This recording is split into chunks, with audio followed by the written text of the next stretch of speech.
All right. Okay, yeah, Discord's gonna be notifying me every 4 seconds. Okay, hold on. Wait, I have I forgot to muted exit Twitch? Steam. I forgot to exit everything. Okay. So, last time to go over what happened. It was just a combat session, I believe. Nothing super heavy plot related happened. You guys just entered the Tower of Bragi. You fought a white beast and a gray beast. The gray beast eventually ran away after it was brought back from the dead. It didn't like that, so it's gone now.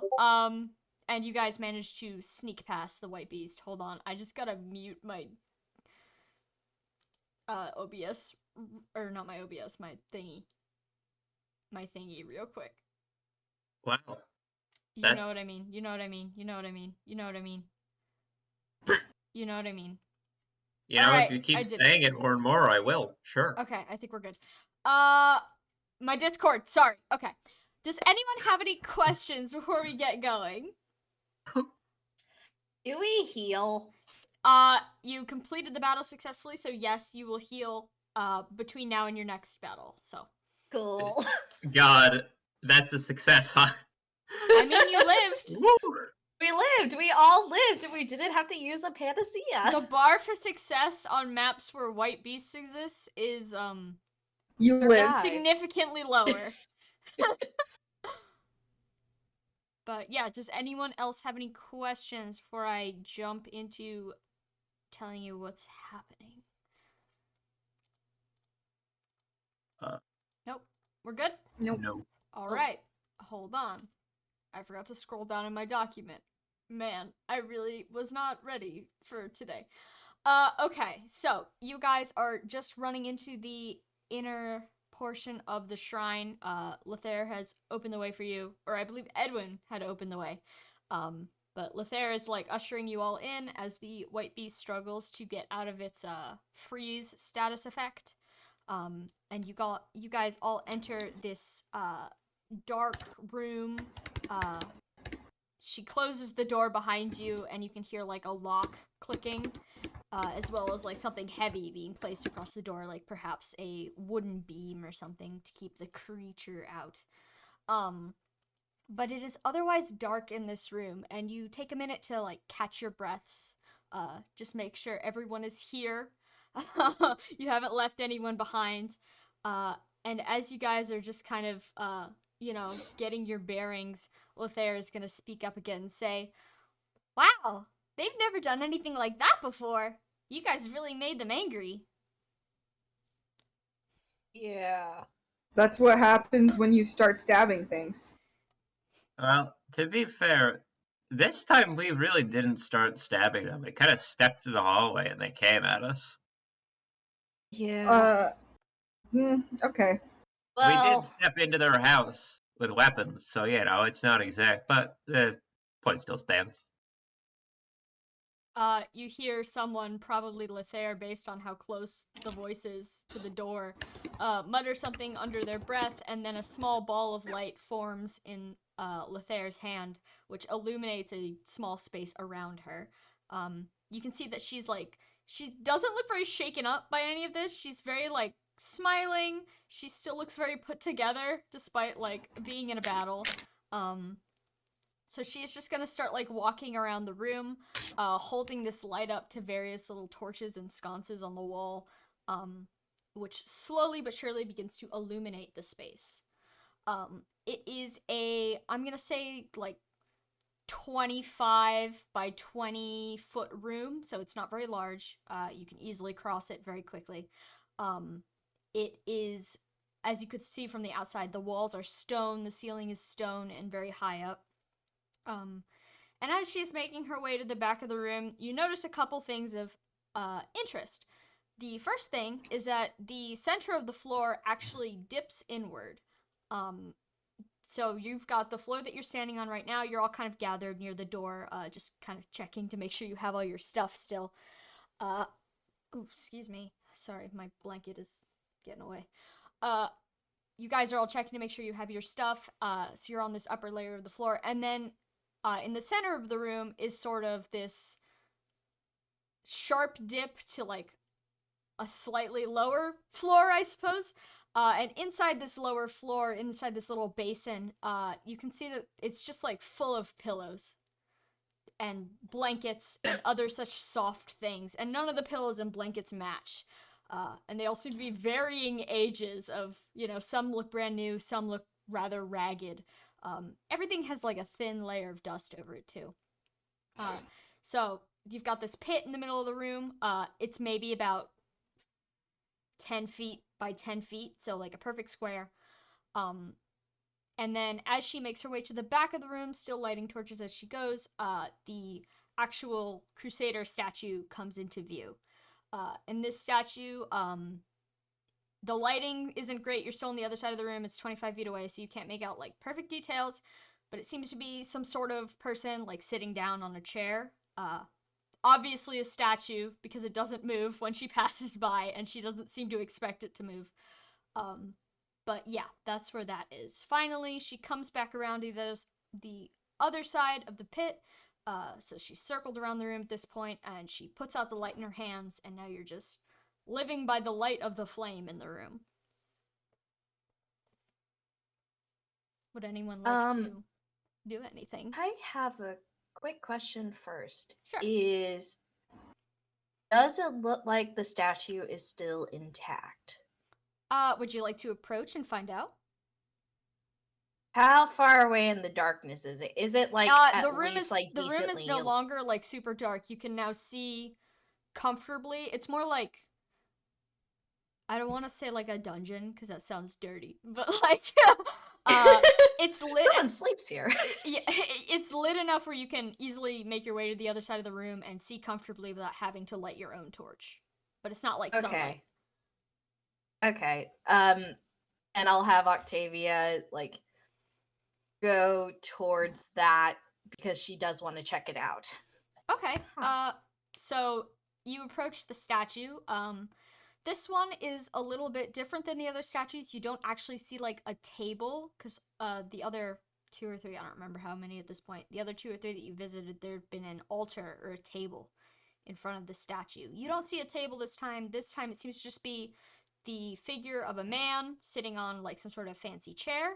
And it seems the statue, as far as the statue goes, it is in incredibly good condition, at least compared to the ones you've seen before. This one, you can see a little bit of like moss. You can see it's like some lichen underneath like, tight crevices where the artist had carved really sharp points. But it's still got all its limbs. It still has a face. You can make out all the parts of the face. Even like the tiny little points of the hair, like that's still all there. Someone's been taking care of it. Octavia has an idea on who, but she turns kind of back to Lethera, like, have you just been coming here all your life, or is this more of a recent activity? Lethera's she's been kind of just like kicking pillows back into the pit. And because they've been, kind of scattered over the floor. You don't know what's been living in here since she's been gone. But she turns to you and she says, "Oh, yes. I've been taking care of it for a while now, maybe 10 years or so. My parents did it before me, but now it's my responsibility, and I take that responsibility very seriously." Yeah, to be honest, this is one of the only statues we've seen so far that has an actual face. Oh, no. I wonder why Yeah. all the others have fallen into such terrible disrepair. Well, to be honest, there isn't really much human civilization around some of those places anymore, it seems. Oh. Well, I guess the lizards usually do scare the people away, huh? Yeah, it seems that way. We're a little special in that we're coming for the lizards. Yeah, that's pretty weird. I've never heard of a group of people actually looking for monsters before. If they didn't have healing neck arteries, we wouldn't be here. Healing neck arteries? Well, I don't know about that, but I guess you guys know what you're doing, so I can't really say anything about it. It's more trial and error. Looking directly at Godfrey. Yes, as she says that, looking directly at Gottfried. Godfried is gonna pointedly look back at you but not say anything. Val's gonna go, are these, do you know who these pillows and such belong to? Are they yours, or? Lothair is going to happily clap her hands. She's gonna say, "Oh, yes, of course, they're all mine. I take the spare ones from, wherever I can find them, and I bring them here just to make the place a little bit more cozy. I think that was like a worship pit at some point, but the chairs and the tables down there were just so stuffy, so I thought I'd spruce it up a little bit." Oh, nice. Like a history check on the pit or a warship pit. Can I roll a history check for that or something? What are you Is Looking there at rolling a brain somewhere? history. I think it's a. I'm Oh, rolling you're rolling to a see if I history can check on the pit. Okay, yeah, go ahead. to see if I can figure out what it is. Yeah. My God, she's such a Specifically. bimbo. I'm in love with. I love her so much. Oh. Wait, where's history? Ooh. Oh, That's a non-natural 20. non-natural 20. So from what you remember, worship pits are pretty much they're not super common. They're really only in bigger shrines because they have to have a lot of floor space, obviously. And they're not really in places where like priests would give sermons. They're more like, okay, you come here on your own, you do your thing, and then you leave. So historically, people would come here, they'd sit in the worship pit facing the statue. They would pray, they would ponder on whatever they need to ponder. They would do all their offerings in the pit without actually approaching the statue at all, and then they would get up and they'd leave. Usually there'd be like rows of benches in the pit, or sometimes just like blankets on the ground, or carpeting. But overall, this isn't like an insidious practice. It's practiced across a bunch of different sub-religions of Jugdral. Usually isn't filled with that many pillows, but Lothair's got interior decorating ideas, and she would love to share them with you. So it's a pit like a seating area, not a pit things are cast into. yeah, Type no, deal. it's maybe like a foot lower than the actual floor, or no, not a foot, Okay. like maybe 2 feet. So you step It's into like it's like the 70s era houses where they had like so funny you should some say stairs. that. Oh my God. Wait, what?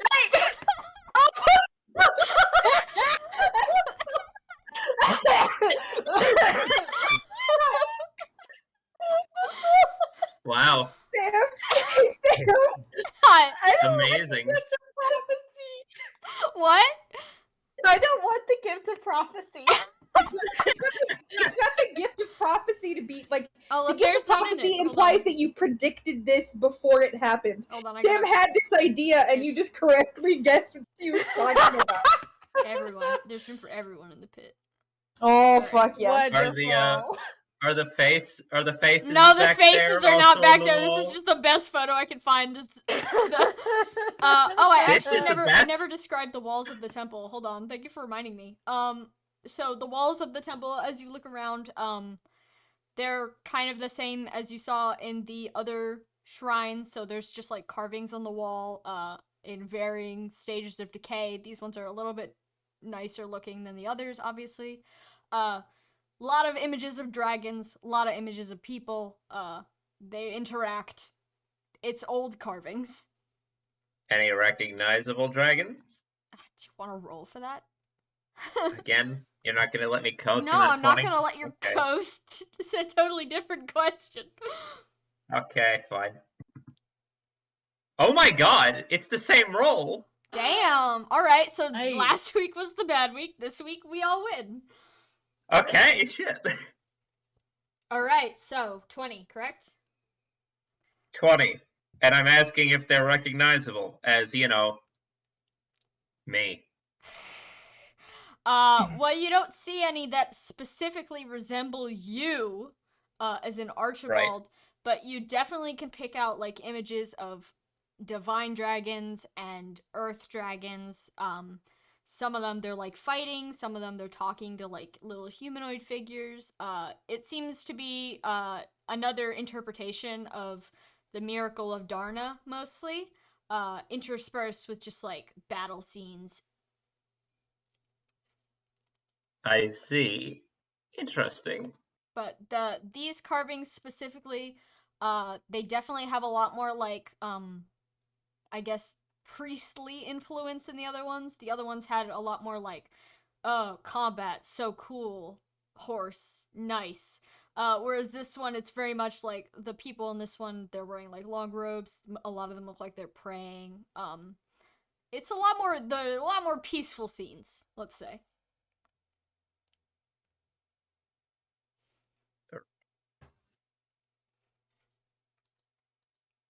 All right. Does anyone have any other checks to make or inquiries? I want to go hang out in the pit. You want to go hang out in the pit? All right. Yeah. Garlic is immediately in the pit. Garlic's in the pit. I'm gonna go hang out in the pit with Garlic. Val like got off of Garlic because being on a horse in a non-combat situation always makes him feel very weird because it means that he's like standing above everyone and he's like, I'm just a guy. So he got off and immediately Garlic was like, there's objects, and went, inspected the objects, sneezed because they were dusty, and then tucked himself under a blanket. Aww. Yes. Can I help him with the blanket? Yes, absolutely.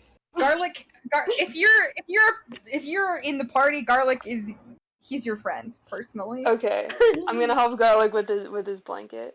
Those of you that are climbing into the pit, you notice as you begin to like shuffle aside pillows and blankets, the floor of the pit is still carpeted, but it's like very old carpeting, so it's kind of like crunched down and not particularly soft. Oh, They got God. carpeting?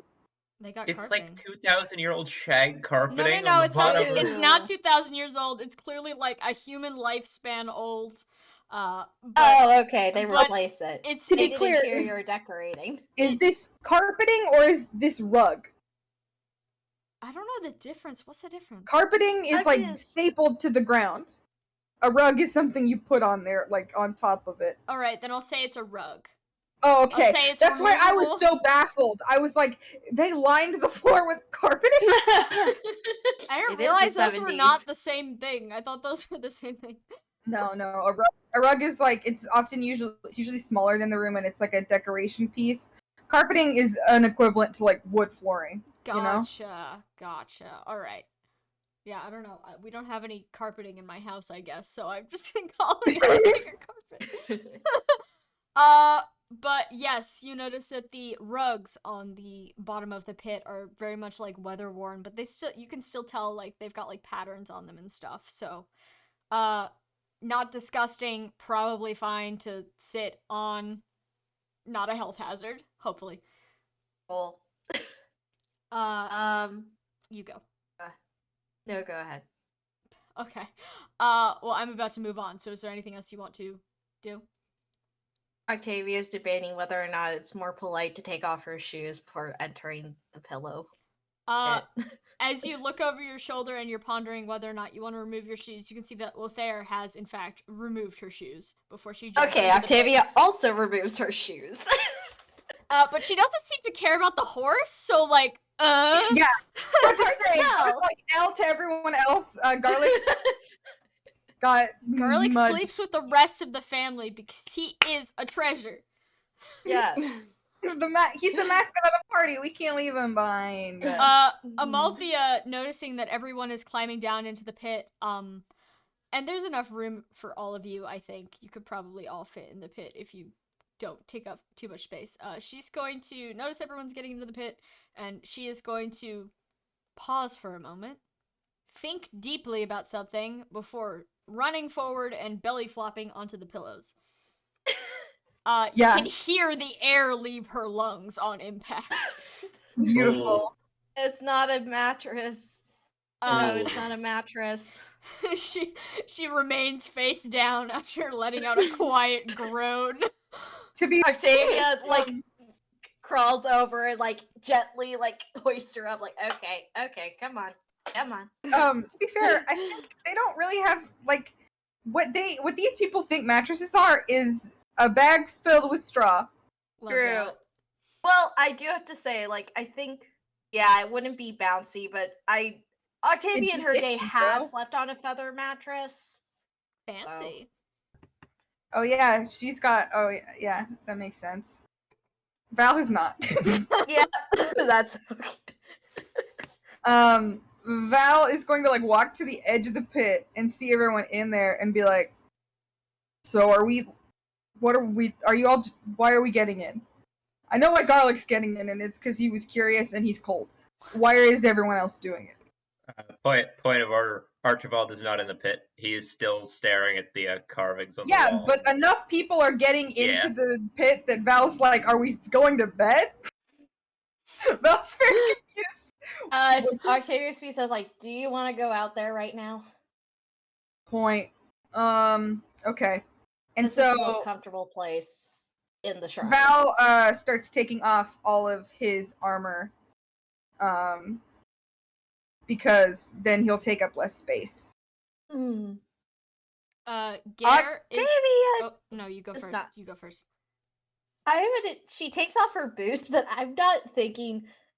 Maybe has more minimal armor than Val, but she doesn't take off her armor just in case.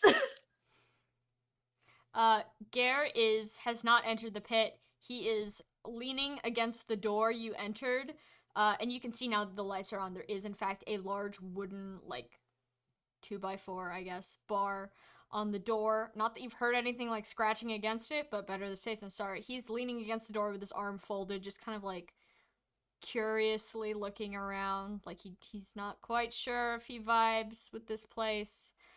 He looks a little uncomfortable. And then Godfried is just kind of like squatting next to the pit, just like looking down into it. He's just observing. And then Lothair, who reemerges from the blankets and pillows that she has found herself in, gasps loudly as she flings aside various pillows that have gotten in her way. She says, "Oh, I almost forgot. I came here to do something." And she climbs out of the pit. One of her socks falls off and gets lost in the pillows and blankets. It's just a ball pit. It's basically just a ball pit. Garlic has the sock in his mouth now. Oh no, Garlic! Garlic, no! Octavia's like tried to get like Garlic, no! He's no obedient horse that listens. He just saw it fell off and he wanted to make sure it didn't get lost. Aw, okay. Sorry, bud. Thank you. Let's just put it on the side for now. Maybe she'll come back to it. The sock is successfully So recovered. Val watches her get out and like he's like got his chest plate like half, like it's like over his face at this point. And he like puts it over his head and sees her and goes, "Oh, what did you have to do?" Lothair is gonna turn around. She's gonna say, well, usually I use one of these wishes for myself, but since you guys are here, I figure I could help you guys out. Would you like to pray at the shrine?" Sure. Yes. Edward's like, "Fuck yeah, give me that shit." Yeah. Wishes. She doesn't invite you out of the pit like, "Come join me at the altar." But she does like sort of curtsy bow to you, and then she turns around towards the altar and she kneels in front of the statue, and she begins to do something. So she's muttering under her breath. She's got like her hands in front of her. And you can, those of you with magical capability, so Edwin and Archibald, I guess. Hey. Edwin and Archibald, you notice like there's a faint like something. There's something in the air. She's doing something. A good something, or I'm about to die something. No, it doesn't feel bad. It feels just kind of like, oh, somebody's about to do a magic. Not sure what kind. You're not in pain, so probably not bad. But Lothair continues to sort of mumble to herself in front of the statue. Nothing changes in the room, but the magic energy doesn't really disappear. And then she turns. Oh, no, you go. No changes to the walls or the pit or anything. Nope. Nothing funky. I don't think as much as Lethair's kind of airheaded, I don't think she would let us stay in the pit if it was gonna change when she started praying. I was more Just asking explodes. I was more asking if there were like glowy lights. not No, if you were even then, I overnight. think she I don't know. She cares about people enough that I think if something were going to happen, she would have been like, "Oh, by the way, stand back" or something. I think it's probably gonna be fine. As she finishes up her prayer, you do in fact begin to see small glowing golden lights around the room, almost like sparklies in the air. They just kind of float around. They don't seem to be going anywhere or doing anything. But she Garlic stops. to eat one. If Garlic were to eat one, it would taste mostly like nothing. It tastes like maybe warm. It tastes like warm. He looks confused. Poor Garlic. First the sock, now this. Not allowed to. Listen, the do sock he was anything trying to be helpful. The light he thought was a firefly and got distracted. It's not food. Bugs. He was like, "Oh, sparkly," and then he was like, "Oh, it was a worm." I'm confused. So Lethair is gonna finish up her praying, and she's not gonna get up. She's gonna scoot around on the floor so that she's now kneeling facing you. The bottom of her dress is now thoroughly dusty. You can see the knee marks where her knees had been pressing into the pink fabric. No. Oh boy, It's fine. Just throw it in the wash. the dust from it makes Octavia's eyes squint. Yeah, everything in this room is just 10% more dusty than a normal house would be. So not unmanageable, you're not gonna have a reaction, but it's just a little dusty. I don't notice any difference. Cheppy's damn, this place is nice. 5-star hotel you got here. But Lethair is going to just kind of motion at all of you and say, "Well, I can't really ask for more than one thing at a time. Manners and all that. But I could, get one of you to have a reward bestowed upon you if you like."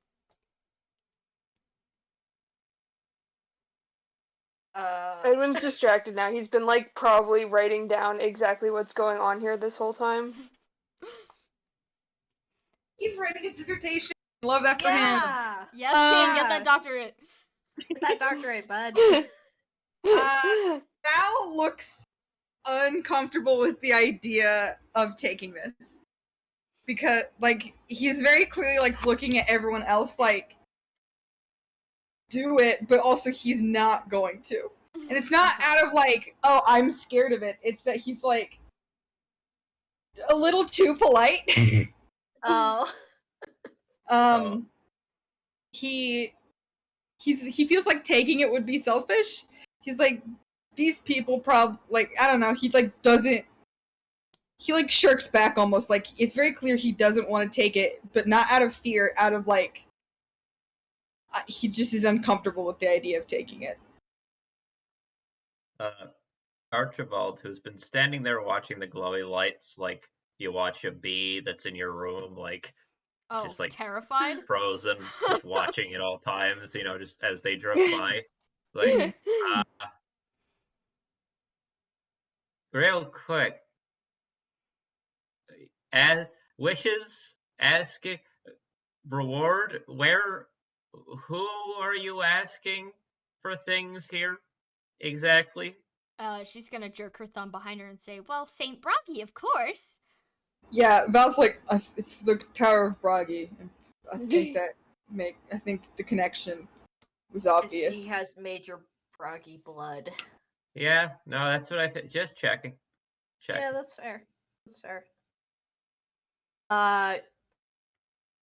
Honestly, is no one else in the party gonna go? Val leans over to Edwin and goes, "Yeah, I thought Bragi was a person and had the blood of the god. I'm confused." Oh no, yeah, and Edwin immediately starts explaining it to Val. It takes it all of 10 seconds before Val realizes that as much as like Val's not a stupid person, but Yeah. like he's not going to understand this in the time frame that Edwin's going to explain it to him. Yeah. And so like 10 seconds in, he's listening, like so he stops understanding what's being said. He's still listening because he thinks that tuning Edwin out would be rude, but you can tell it's not clicking. Octavia speaks up, is like, Edwin,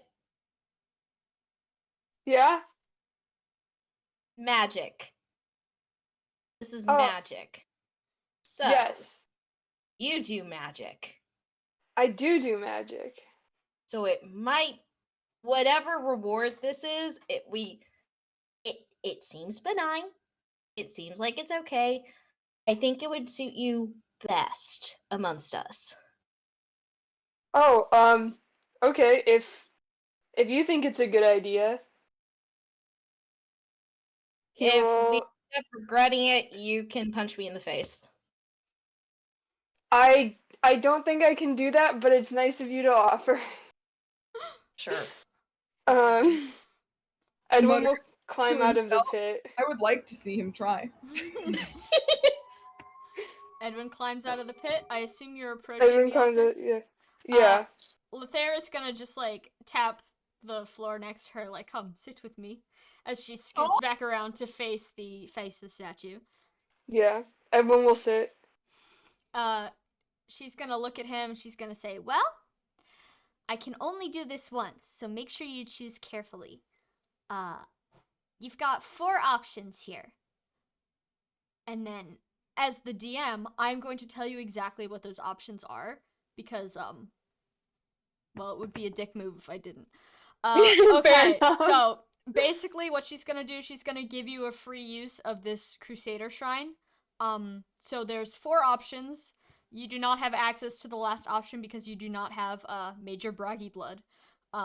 Yeah, fair enough. Yeah, so that's a little off the table for you. But you can choose either to turn your altar class into War Cleric.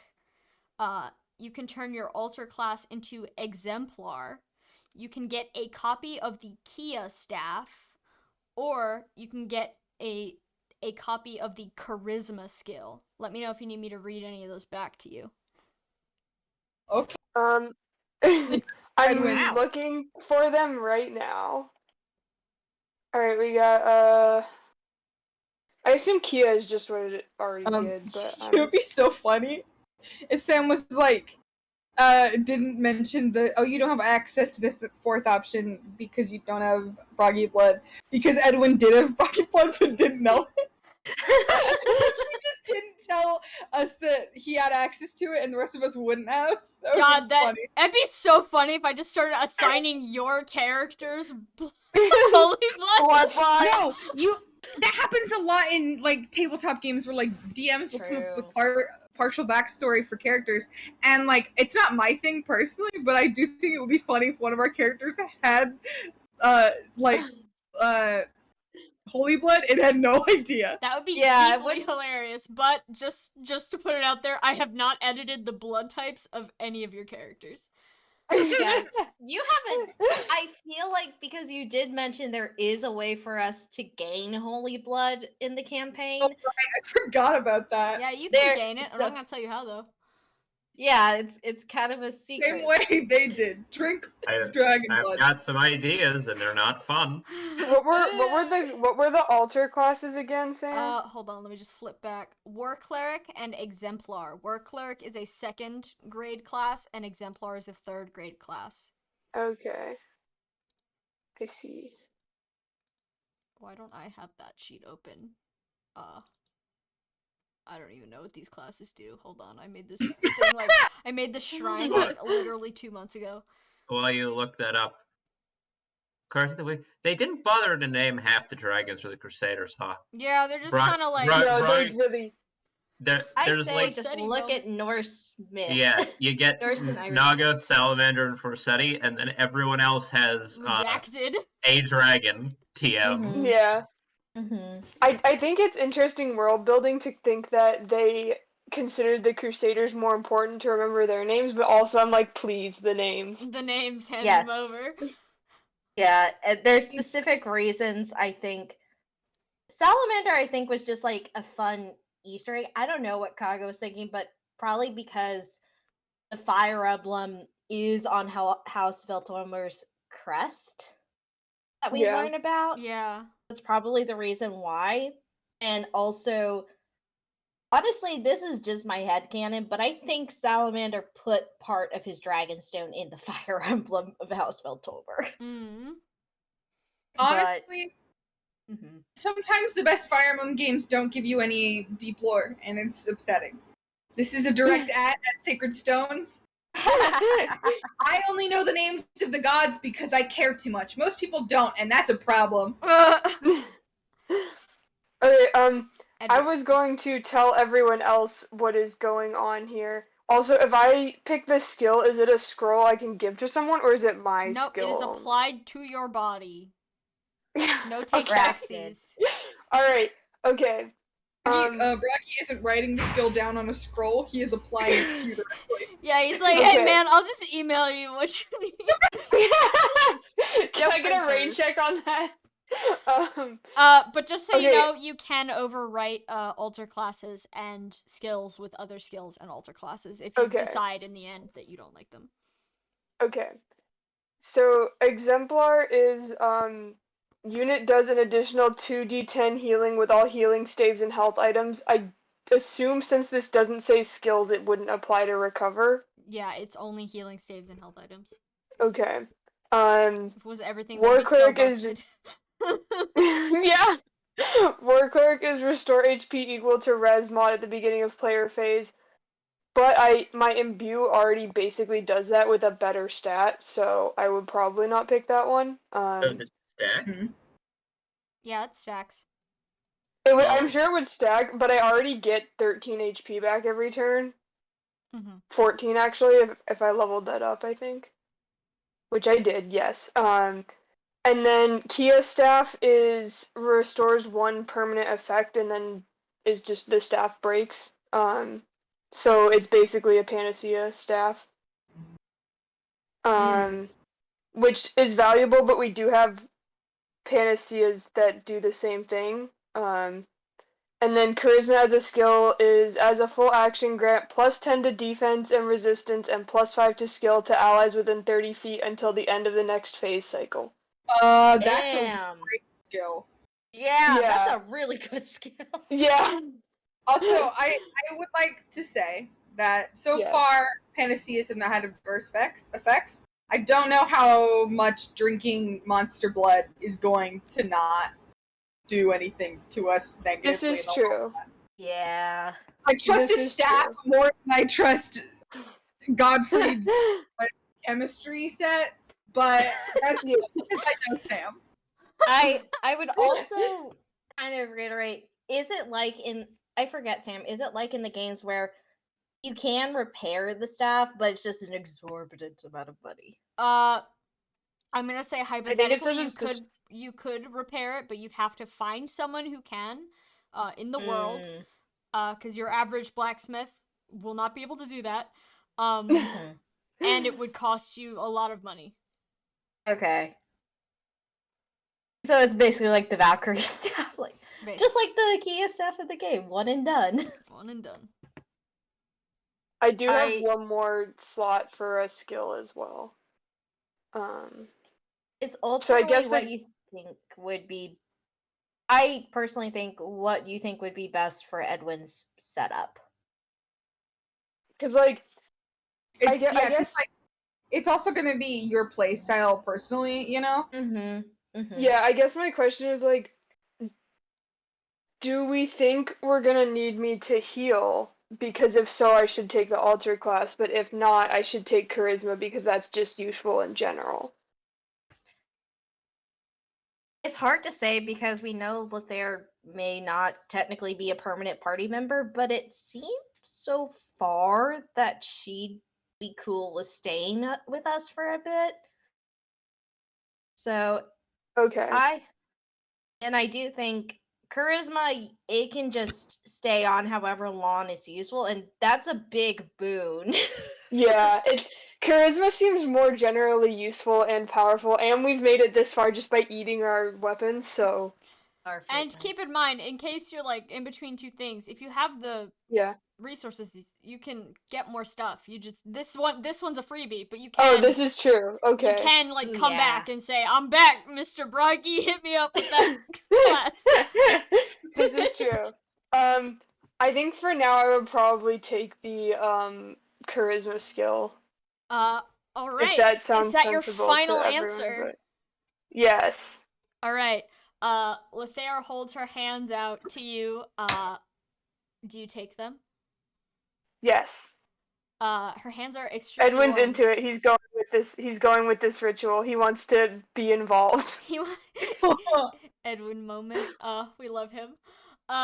But she takes your hands and she mumbles something under her breath, and suddenly you feel it, your whole body, it just feels like very comfortable and warm, and just like your head is clear. If you had a stuffy nose before, that's gone. Like, you feel like you just stepped out of the shower. Everything's awesome. And once that feeling slowly starts to die away and she takes her hands back, you notice that, oh, perhaps you've unlocked something new in your brain, and now you can do the charisma skill. You've got a little bit more confidence in you now. Awesome. Uh, Edwin's like, wow, that's so cool. Dope. But yes, Lethair finishes performing the ritual to you. She gets up from the floor, and then gestures to the shrine, and she says, if anyone else wants to offer anything to St. Bragi, you're more than welcome to. He loves when people talk to him. Can, you know that? I mean, there's always lights in the room when I do, so I assume he's enjoying it. Okay, yeah, that's fair. Yeah, that's fair. That was like he's speaking to her, but that's a fair assumption to make, actually. Val is going to turn to Archibald and go, remember, Lethair, Archibald has the things that we grabbed, and you said you wanted to look over them before we took them permanently. Stole them. Yeah. Wait, what? Oh. Yeah, Oh, the two scrolls. right. Yeah. Lethair wanted to look over them before we just left with them. Archibald just sort of takes them out and just sort of... How far away am I from Lethair right now? You're Do I by have the to wall, awkwardly she's by walk the over? altar, so it's maybe like less than 10 feet. It's not a big room. Alright. I sort of walk over and hand her both scrolls in a way where I'm trying not to like touch her or get too close to the altar, just sort of like almost dropping them into her hand and then pull mine back real fast. She's Total freak. She's going to thank you for the scrolls. She's going to unfurl them, and she's going to read them with squinted eyes. Clearly the darkness of the room is not agreeing with her. But she gives them a read, and then she, like, nods to herself, and she's like, these don't seem to be from any holy texts or anything. These just kind of look like paper to me, so you can have them. Oh! And then as she hands the scrolls back to Archibald, she's just gonna, like, jump a little bit, like she's reminded herself of something. She's gonna say, oh, I found something while we were walking too. And then she's going to, like, reach around and as you notice, she has, like, pockets on the side of her skirt. One. You don't know how big pockets, but they're pockets. And she is going to stick her hand into one of the pockets. She's gonna say, I also came upon this, if anyone wants it. I have no use for it. And she's gonna pull out, 1 second. Let me just look at what she's gonna pull out. 1 second. She's gonna pull out a sword from her pocket. What? Holy hell! She's gonna pull out a silvery colored sword with like a red gem in the hilt, and she's just gonna like hold it in one hand as if she's holding like a wooden spoon, and she's just gonna say, I found this behind one of the pillars, but I'm not really a swordswoman, so if one of you wants to take it. Octavia walks forward, is like, can I see that? Sure. Let them appraise that before we. She's gonna hand you Yeah. Dullahan. What? Dullahan. Hello. Let's get that. Skills weapons. Yeah, Dullahan is a one-handed red sword. It does 1d12 slashing damage, and it makes the unit immune to permanent effects. It's also worth 800 gold.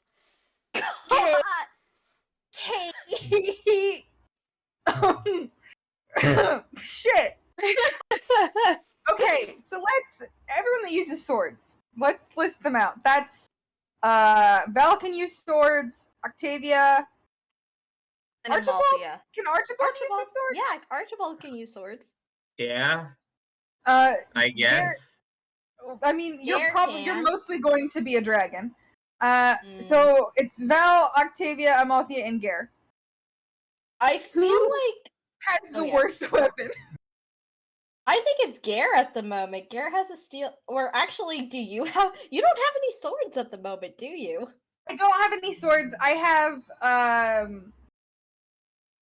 I actually have a practice katana, which is the reason why I'm so fast. Mm-hmm. But I mostly have an axe. I have a fiend cleaver, which is only as good as it is because it's effective against monsters.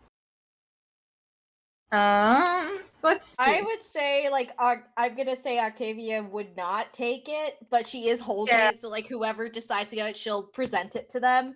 But she already has Larce's edge. Yeah, and that's what I was going to say. I think when it hits, it's great. yeah. Larce's edge is already good and handled for her. So Gare, let's see. So it looks like Amalthea and Gare both have a 1d8 weapon. I mean, so everyone else has a 1d8 weapon. It really just depends on. Yeah. I think let's let Gare keep his longsword just because it's got his name on it, and that's fun. Archibald has the dragon attacks, though his thief sword does do 1d4, which is really sad. So I think should Octavia start walking towards Archibald, like, hey, bud. Here, the question I have here, like, and this is, if you want the sword, 100% take it. It's just that for now, the thing about dragons is that they're powerful in the beginning game, and then, but slowly they become less powerful as they level up because their attack doesn't level the same way, if I remember correctly. No, it does. I don't know. I believe it does. Does it? Am I? Well then, the question is just, yes, I'm not against giving Archibald the sword, like even a little bit, but will he make use of it? Is the question. The real question is, who do you want dying the least? It kind of goes into, like, who's usually at the head of the battle. For the most part, unless it's rescuing escort, it's Val. It is Val, because Val. Yeah. And then, but Val. Octavia starts walking towards Val. And Val is taking off probably his last piece of armor, which is probably his gauntlets. And he's looking at the sword, and he's like, "Yes." Octavia kneels, like, "Here you go." Presenting it as someone would present it to a knight. Val really weirded out, but fine. takes it and is like, "Don't do that." I know that I have the most military experience out of everyone here, but also I don't like to. That's weird. You're my friend. Please just act like a normal I did it. person. I did it out of respect, Val. I meant it out of respect. Okay, I got it. Won't do that again. Got it. Thanks. Got it. Thanks. Val does not want anyone to think too highly of him. He's like, what's happening? This is what happens when you have friends. Friends don't kneel to each other. It's a funny thing. Okay. Again, ironic. Val, It's ironic. even if it was ironic, Val also hasn't had friends for at least 15 years. So he doesn't know what jokes are anymore. Sure. But yeah, he'll take Dullahan and he'll like look at it, and he's like looking at it, and he kind of he realized, like, I don't know if how they know what it does. I would say, like, well, shoot, does Octavia have? Okay, she doesn't have things in weaponry, but Characters she more figure like out what the weapon does. It's kind of hard because Sam gives it to us. I would assume that That's probably what I'm asking based Sam. on. Oh, what? Repeat question? The question is, how do characters know what a weapon does? Psychically. Okay. No, I'll take that for real. So he takes it. Actually, I'm gonna give you this as a real answer. If it's got like a crazy special effect, it's probably like carved into the blade somewhere, like more poetically than you don't die, but you know, it'll probably say like, oh, you so heal or whatever. Can Val read the script?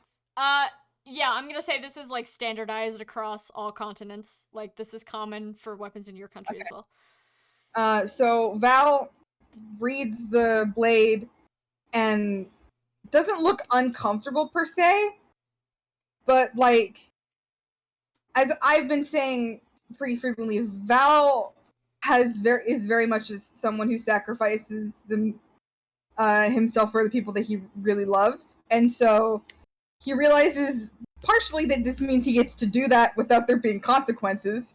No! Oh no! This We've is the enabled opposite him. lesson. But then also that, like, he's also gone into this journey not a hunt. Like, he's been like, yeah, there's like a 50% chance I'll die, and this greatly reduces that. Because it doesn't make you immune to. Does death count as a permanent effect?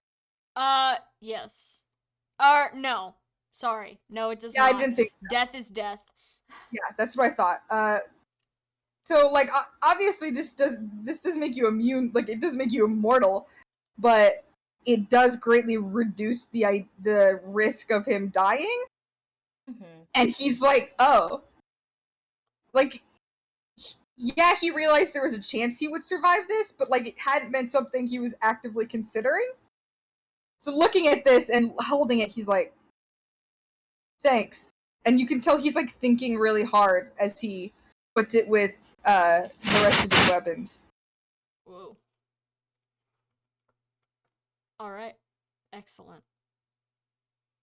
Okay, so, as all the trinkets and such and blessings are handed out, and you two are having that conversation, Lethair is going to sort of break away from the group, and she is going to go to where Gare is still standing by the door looking very uncomfortable, and slowly but surely, as you guys are like looking at this sword and deciding who gets it, she's like slowly coaxing him away from the door and towards the pit. Like she's got her hand on his arm, and she's like, all right, little tiny steps, let's go. So he is now pretty much rejoined the group. Welcome. He just kind of grunts non-committally at you. Fair. And also, He's very unhappy. I think Octavia's like, Octavia probably says, when we're somewhere with more space, let me give you another sword lesson. He seems to perk up at that a little bit, and he doesn't say anything for a minute, but then he like slightly nods and he's gonna say, yeah, I'd like that. Mm-hmm. Val smiles but looks at Lethair and says, and looks at he's looking at Gare and Lethair, and he's saying, like, rooms. If you need some space, or like if Gare needs some space, give it to him. He's not a very social person, and he might want some alone time. Social person or not, it's really unhealthy to sleep on the hard ground when there's a whole big mass of pillows around. I insist. Unless he has allergies. And then after that, Octavia does have a small sneeze, like. It is quite dusty. It is a little dusty, huh? And then Alethera's gonna lean down, pick up one of the pillows out of the pit, and then just promptly beat the shit out of it with her hands. A dust cloud flies up into the air, and Gare does indeed sneeze. Archibald bats away some of the dust with the scrolls he has in his hand, just waving them around. Alright, okay. Now that you guys are all together and settled, it's time to set up a little camp for the night. Lethair has assured you that the door is firmly sealed. There will be no creatures entering, even if they wanted to. They're way too big, so you guys are safe for the night. Probably no need for guard duty, but you know, you can still assign a guard if you'd like. You guys eat whatever rations you packed for your journey, and slowly but surely everyone kind of like finds a little spot in the pit to call their own for the night.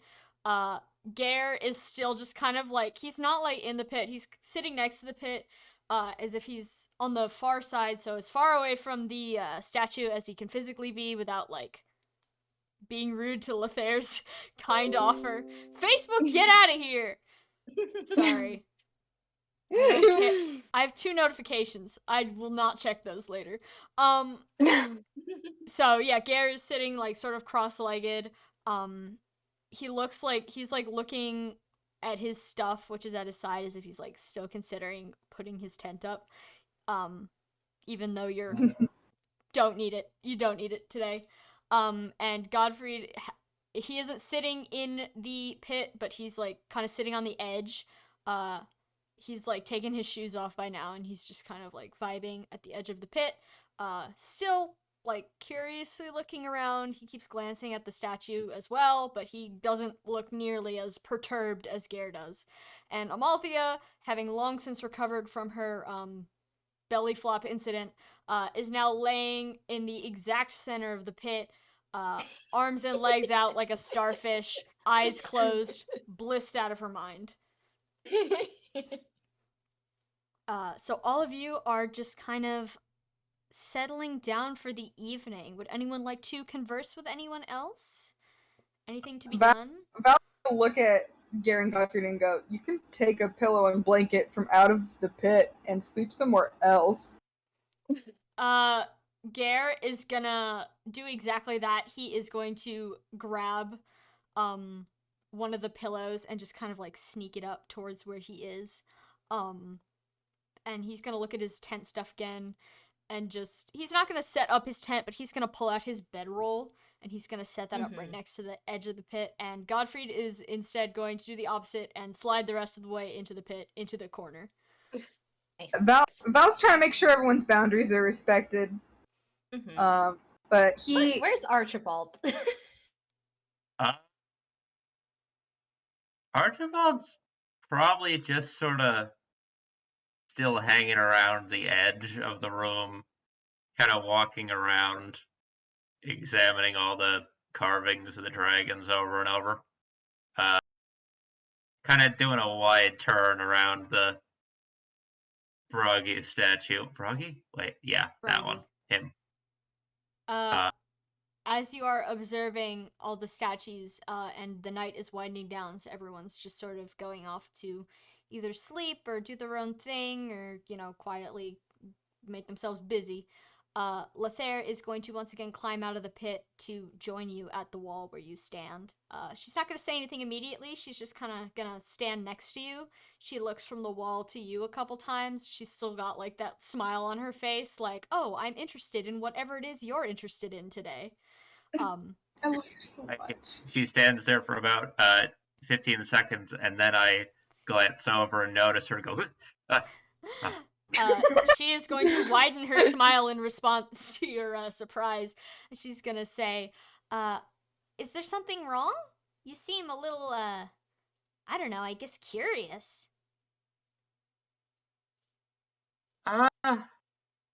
Well, that's a word for it, I guess.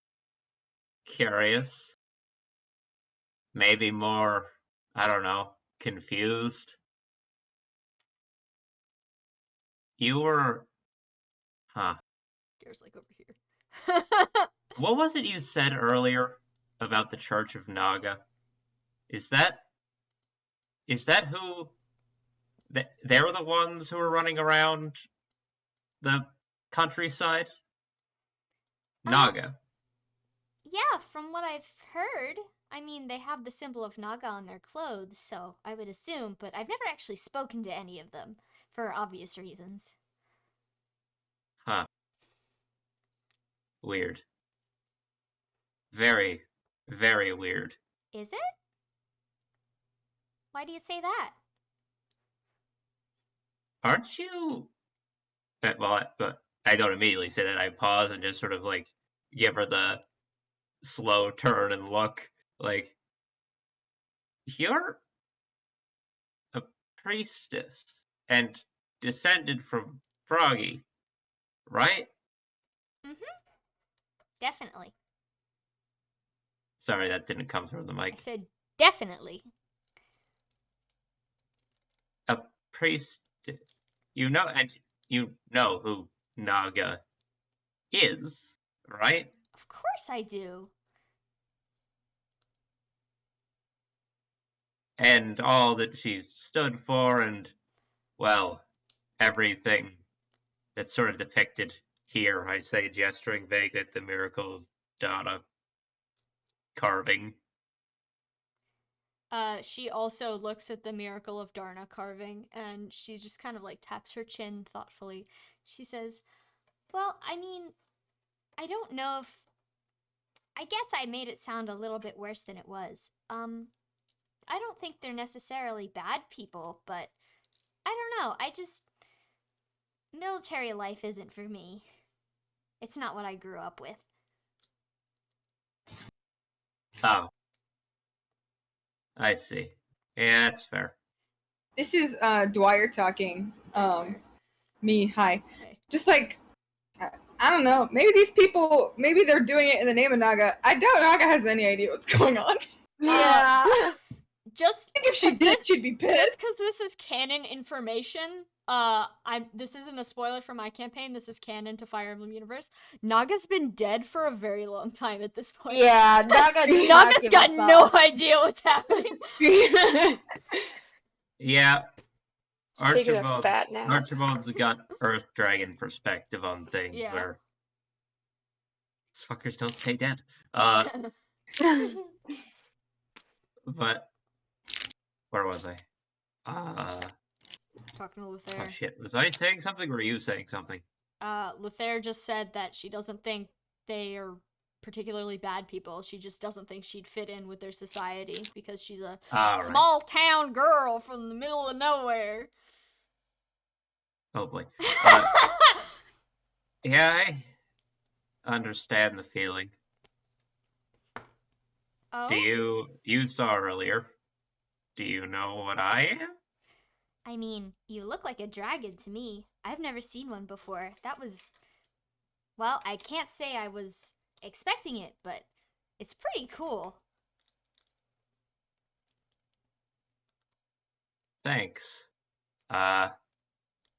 Oh. She, as you are like uncomfortably pondering, she is going to smile and she's gonna say in a very like low, secretive stage whisper voice, "Can you give blessings too? Like the dragons of old?" She's asking for Santa Claus. Lothair thinks we've got a god with us. Oh, wow. Well, Yeah, okay. Chevy, I'd like to clarify as DM Sam, you are not nearly powerful enough of a dragon to be handing out blood like that. He knows. He's currently wrestling with. How far do I have to lie here? Do I say no? Maybe my ancestors are no. My ancestors mostly possessed and cursed people. Like, That's showbiz, baby. Wow. I don't know. I don't think I'm nearly old or strong enough to. Maybe my ancestors, parents, grandparents even could have, but Huh. uh I mean, that's still pretty cool though. My parents, they weren't nearly as powerful as yours, obviously. They were just clerics like me, but that's pretty cool. Maybe someday. oh, yep, maybe someday. Siobhan's like, please God, no. Just like Spoiler Vietnam. alert, Archibald's in this campaign because he's picking out a new vessel. Watch out, everyone. Oh crap! Yeah. It's like, yeah. Well. And we quickly dye your hair. Oh no, I'm protagonist here. Oh God. Do I'm you? gonna cry. I have a question. Another question for you. Sam or Lothair? Lothair. Okay. That was dialogue. Okay. Yeah? When you talk to that statue over there, or pray, I guess it's praying for you, human, whatever. Do you ever get a response back from, I don't know, ancestors or otherwise? You mean like, do I hear their voices? Yes. 1 second. Sorry, I just got heartburn. Oop. I'm good. Okay. Sorry, where was I? She's gonna say, well, I've never spoken to the statue and heard a human voice before, if that's what you mean. It's mostly just lights that appear in the room, and then I get like a warm, fuzzy feeling that I know something is happening. And then whoever I place my hands on is blessed with incredible power.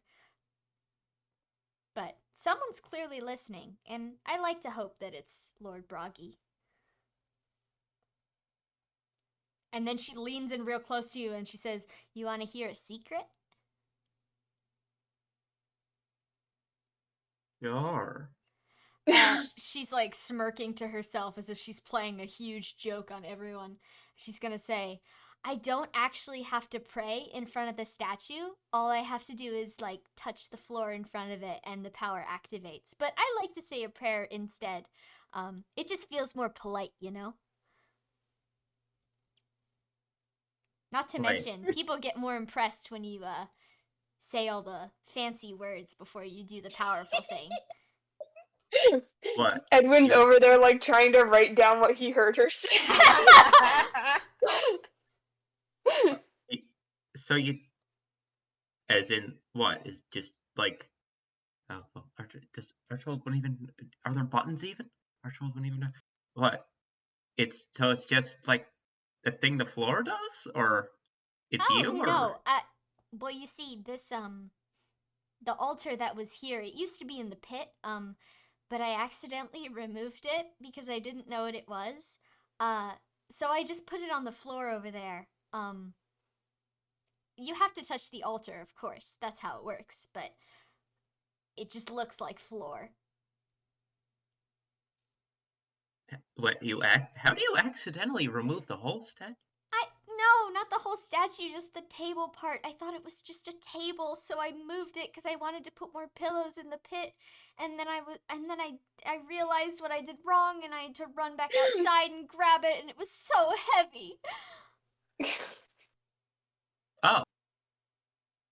Huh. God, I love her so much. Like, I'm like losing my mind right now. She's so... Okay, sorry. Literally just doing her best. No, like, Well. for real. Well, if the glowing lights still work, I guess. Then no harm done? No harm done indeed.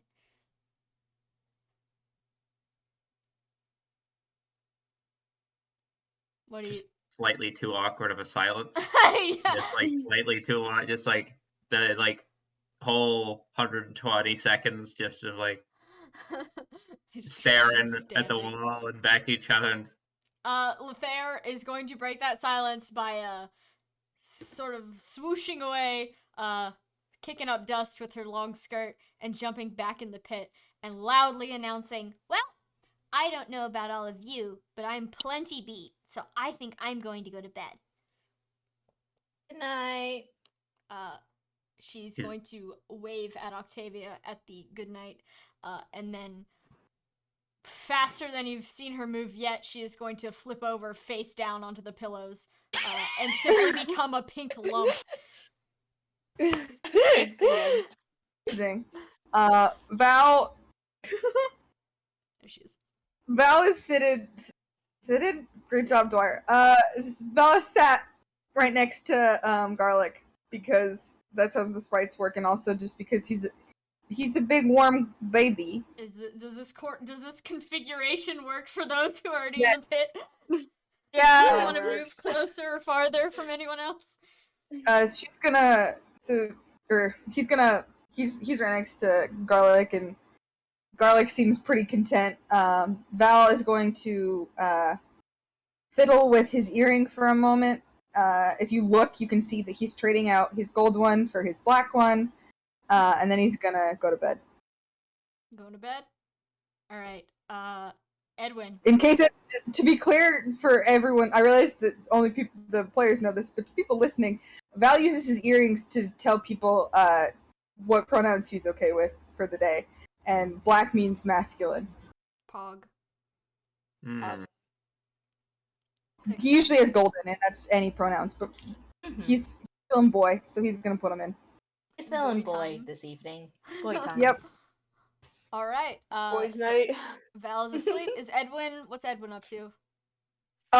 Edwin's probably been like trying to write down everything that he could about everything that's been happening, and also the Lothair praying at the shrine thing. So like he's probably just finishing when everyone's like going to sleep.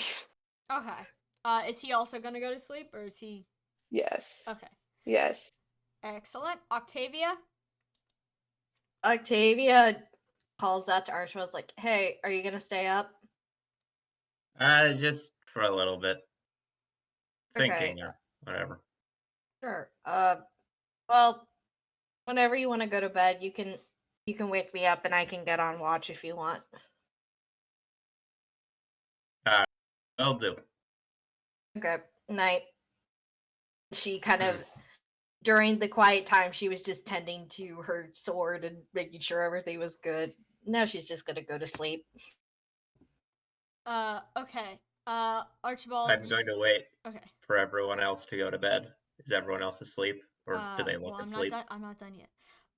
Lothair's asleep. Amalthea has become one with the pillows. She's very much asleep. You can hear like slight snoring. Like she snores a little bit. She's also like got her neck bent at a weird angle, so that's definitely not helping. But she's calmed down.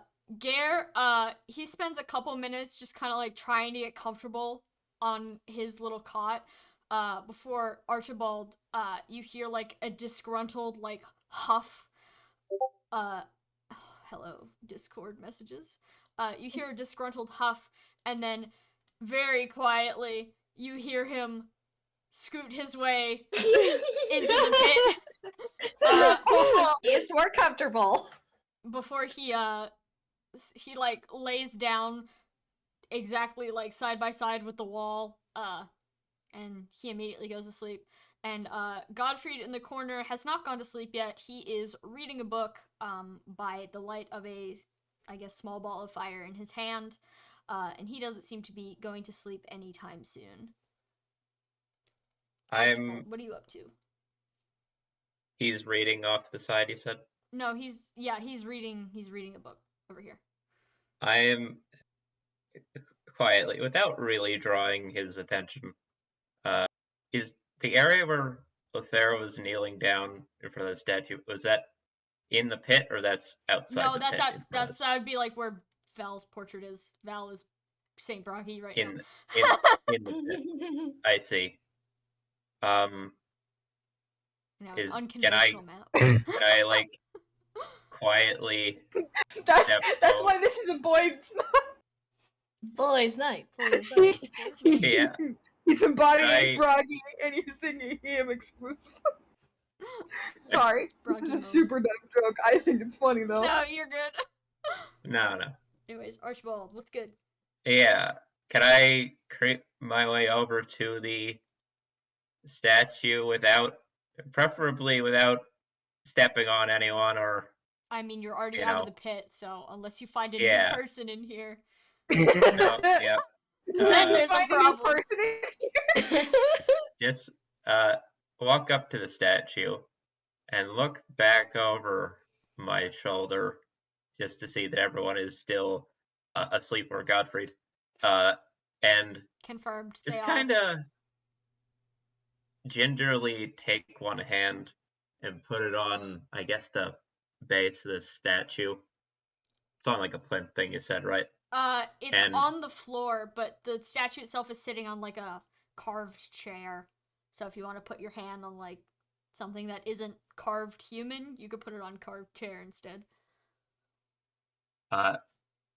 Right. I'll do that then.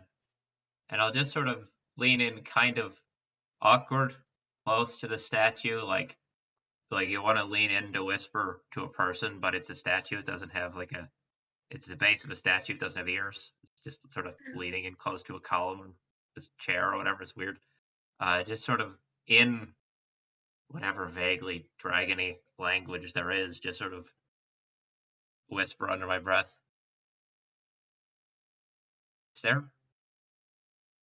Is there someone watching here? As you whisper under your breath, you then hold your breath to see if there's any response, and nothing. The statue does not move. There's no glowing lights. It's basically just a piece of granite that looks like a person. Life-sized, but unmoving. Huh. Well, it's actually reassuring in a way. Alright. I guess I'll sit down sort of in that area, just sort of a keeping watch type deal, as promised. I'll just stay out for a little while, and then I guess when it's light, assuming there's no divine lights going off while I'm sitting there, eventually just sort of get up and wake up Octavian. Well, hold on there. Go to sleep. Hold on there. Oh, shit. Things happen in the night, Chapega. Have you not forgotten this? No, we'll get to the fun stuff in a minute.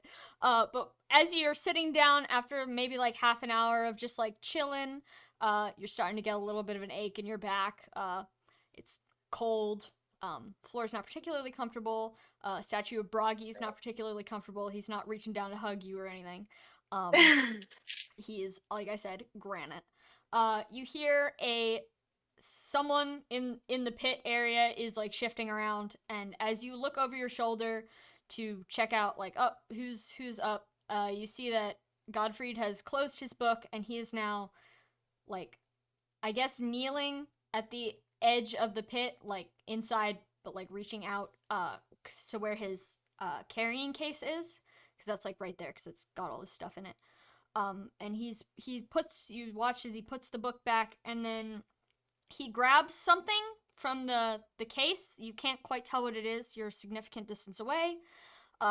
and he puts it in his pocket. He's like taken off his coat and his cloak by now, so he's just wearing like his shirts.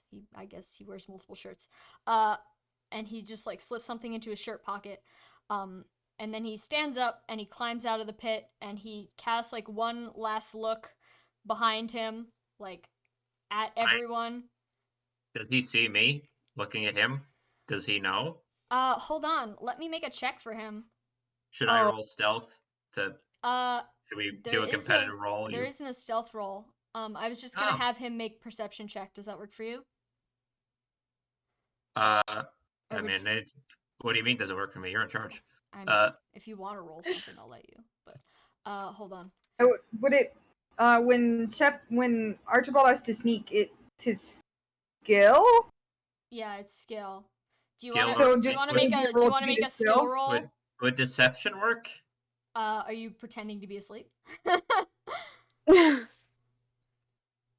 Pretending that I don't notice him. Okay. Yeah, go ahead and roll then.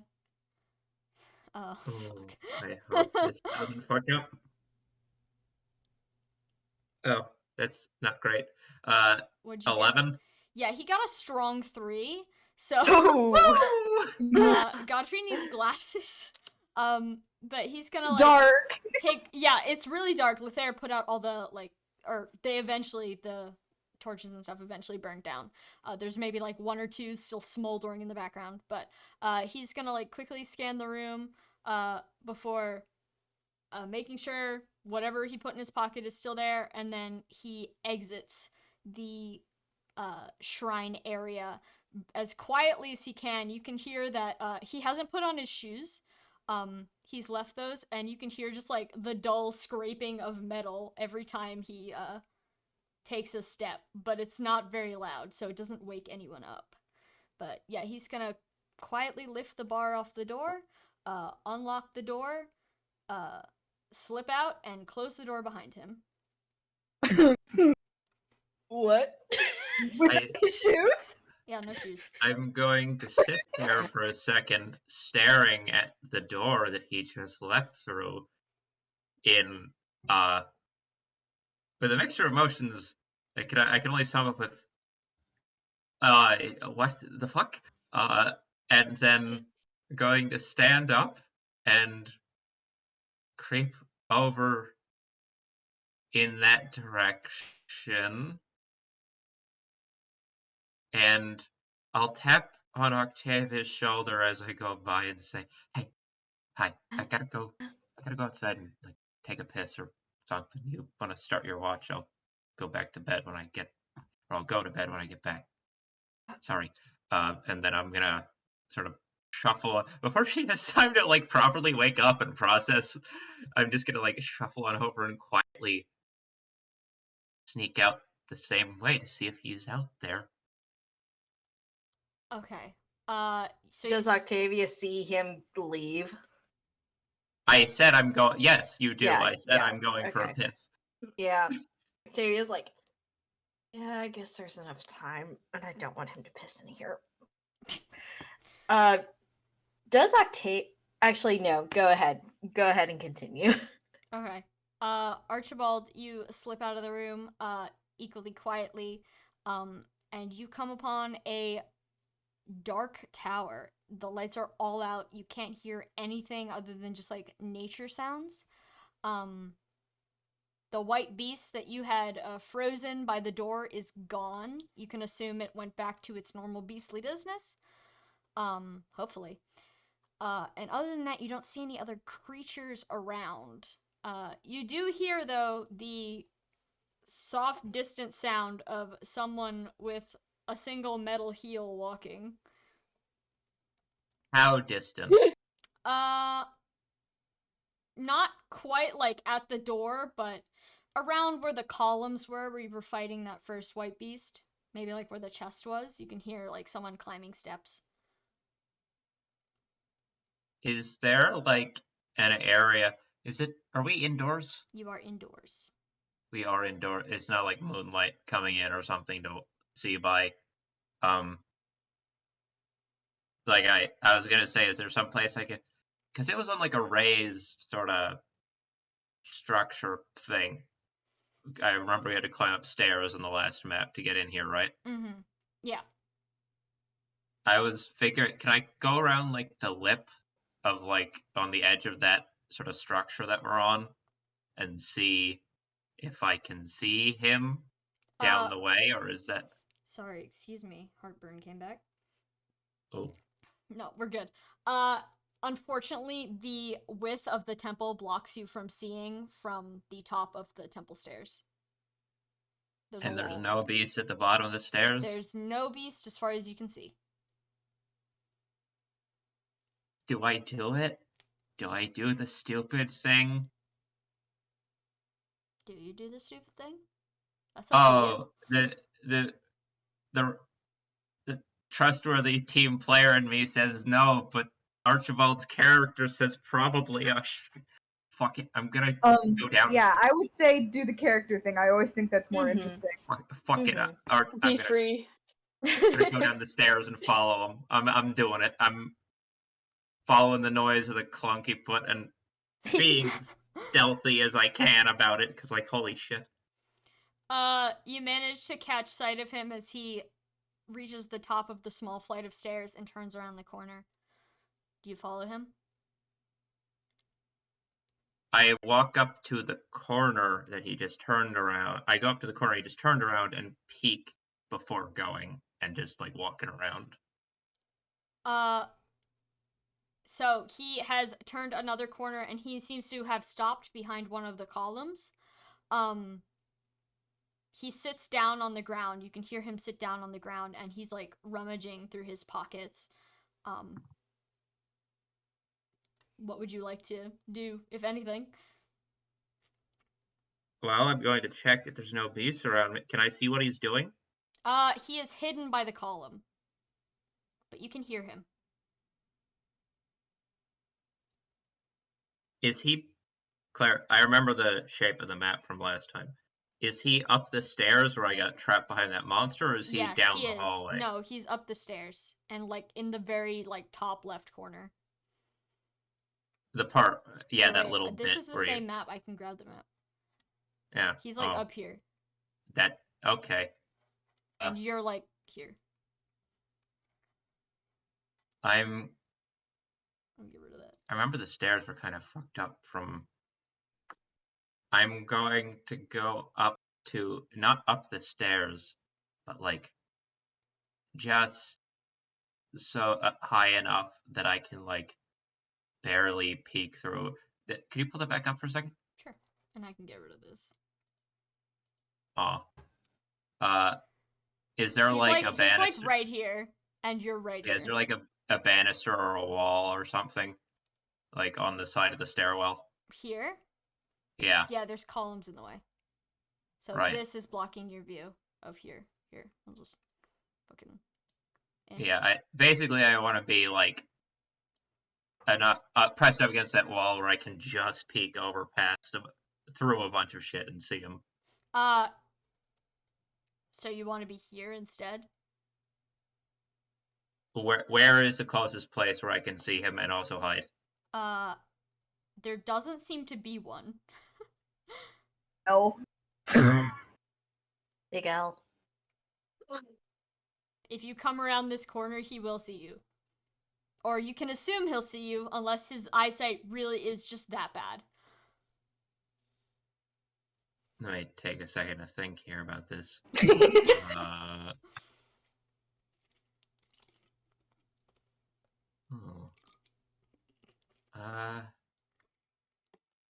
Yeah, no, none of that helps really. Can I listen? Can I like press myself up again? Get as close as I can, basically on the opposite side from him, and just listen to the noise and see if I can make out what he's doing. Sure. I am going to make you make another stealth check, though. Oh, okay. I thought that was going to be perception. No. Yeah. Oh, God. Here we go. You go first, and then I'll roll mine. This is straight skill now? Yep. Oh, I leveled up skill. Oh, that's a 12. 12? Yeah. All right, let me roll mine. He rolled an 18. Ooh. So your foot is going to squeak slightly on the stair as you find a good position to listen in on, and you can hear that he stops moving. I freeze up and just to myself, just cringe, full facial, like, He gets up from where he was sitting. You can hear him like moving around, and he like wanders around this corner like curiously, and he obviously sees you right there. As he rounds the corner, he sees me just sitting nonchalantly, like on the steps, like that, like, you know, one leg like bent, the other straight out on the stairs, sort of looking down at my nails, and I glance The up and was old like, Bugs Bunny trick, I see. yeah. Like, oh, hi there. As he rounds the corner, you can see that he is now not wearing like the, I guess, first two shirts that he wears. So he's just wearing like the black high neck shirt that he usually has on. He's got the other two like over his arm, and in his other hand he's like holding something kind of behind his back, but you're not quite sure what he's got. And he just kind of like looks at you with like a weird kind of suspicious look, and he says, "How long have you been here?" Well, I'm gonna be honest, man. The metal foot really doesn't make sneaking as easy as, you know, kind of just follow the clunking noise.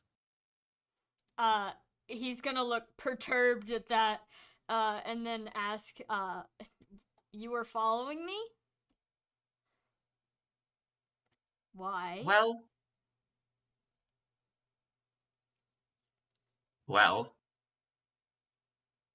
given, if I'm being entirely honest, given past track record, I saw you rummaging around in your thing of stuff you got back there, and I put something in your pocket, walk out, and was afraid that you were about to go, I don't know, reopen that hornet's nest from earlier today. You do have a tendency for rushing headlong into extreme danger, and I say that being me. He is going to like kind of half-heartedly laugh at that in a way that makes it absolutely clear that he is in no way feeling humor at the moment.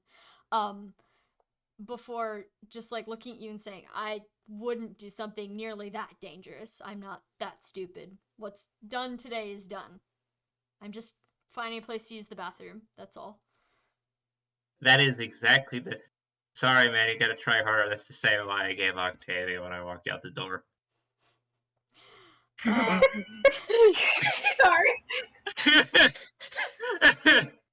Octavia at this point thinking like, God, he's taking a long piss. You start and you realize you also have to shit. Oh no! Oh, God damn it! Oh no!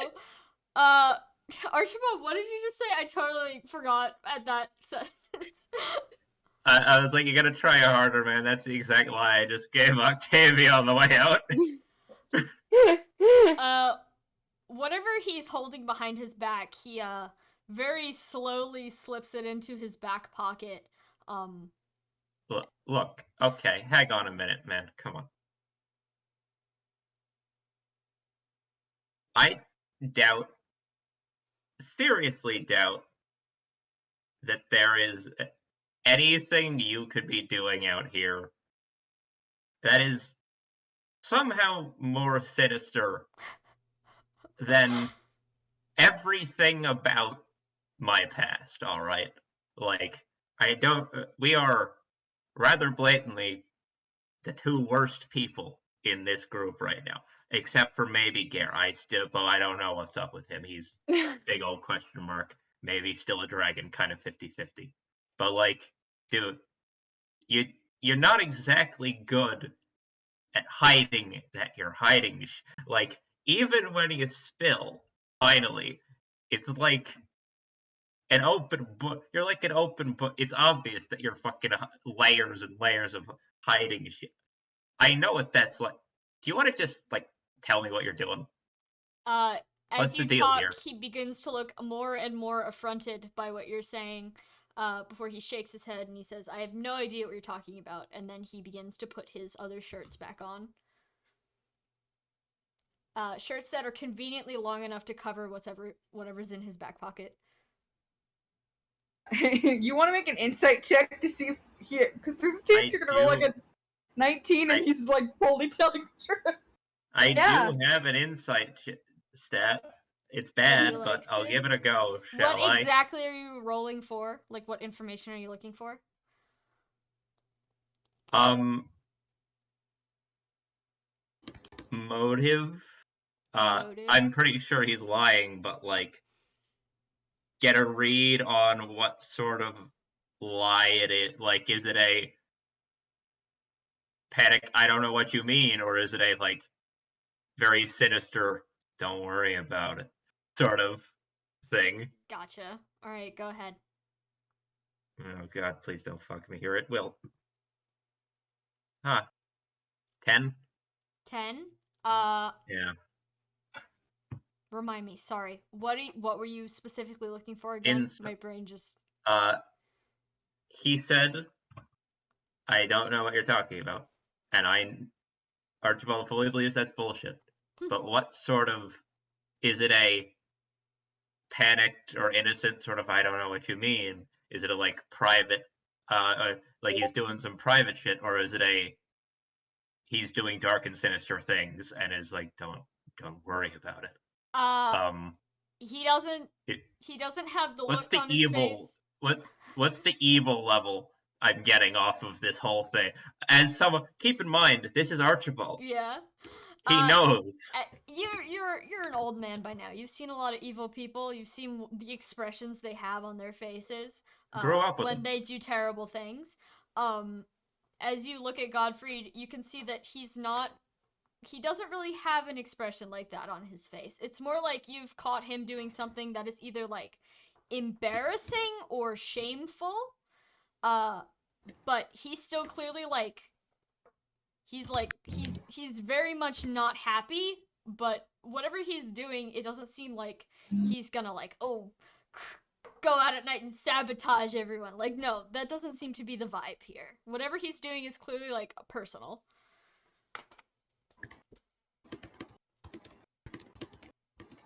Well,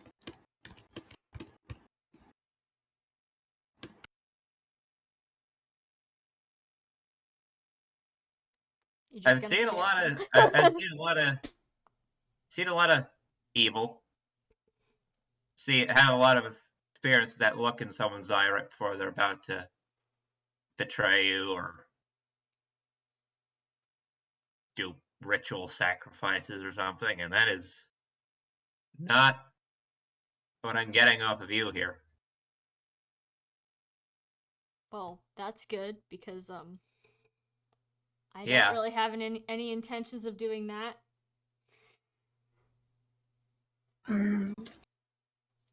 Yeah, no, that's good.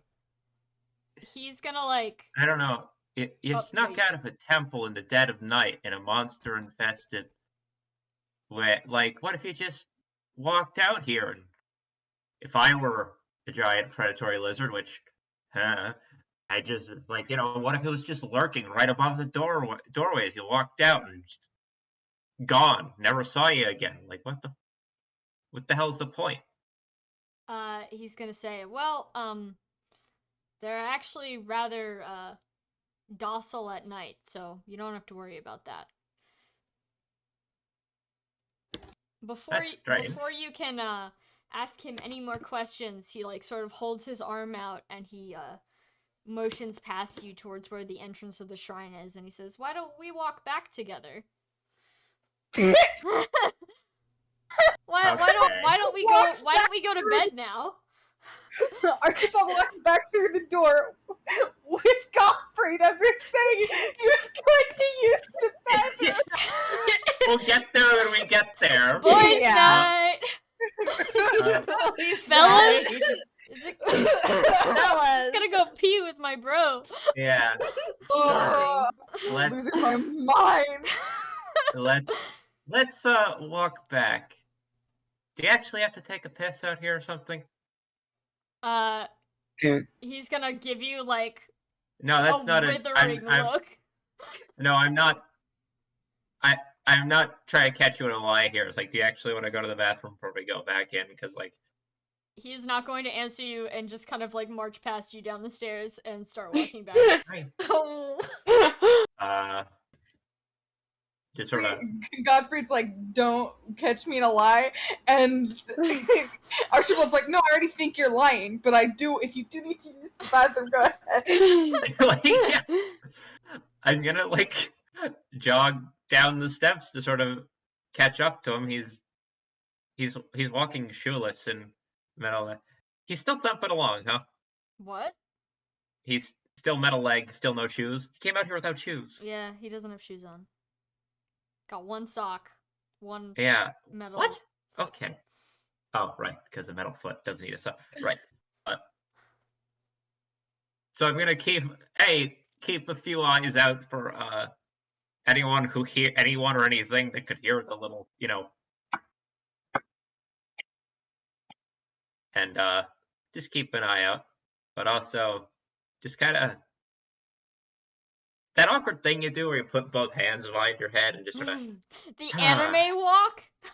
yeah, just the anime walk, just sort of looking at him, looking ahead, looking around for stuff. Are you gonna Well, say anything or are you just walking? I'm gonna wait a little bit and then say, for the record, anything that you do need to say or want to say doesn't have to, whatever happens out here in the hallway stays out here in the hallway. He's gonna continue walking, but he's just gonna like shake his head a little bit and say, "That's very nice of you to offer, Archibald, but I'm afraid there's really nothing for me to say." Huh. He's gonna open the door and hold it open for you. Do you enter? I peek through. Is Octavia in there? Yeah, Octavia's Yep. in there. Awake? Yes. Watching the door? In the general vicinity of watching the door, but I assume like she has gotten up and put on her boots.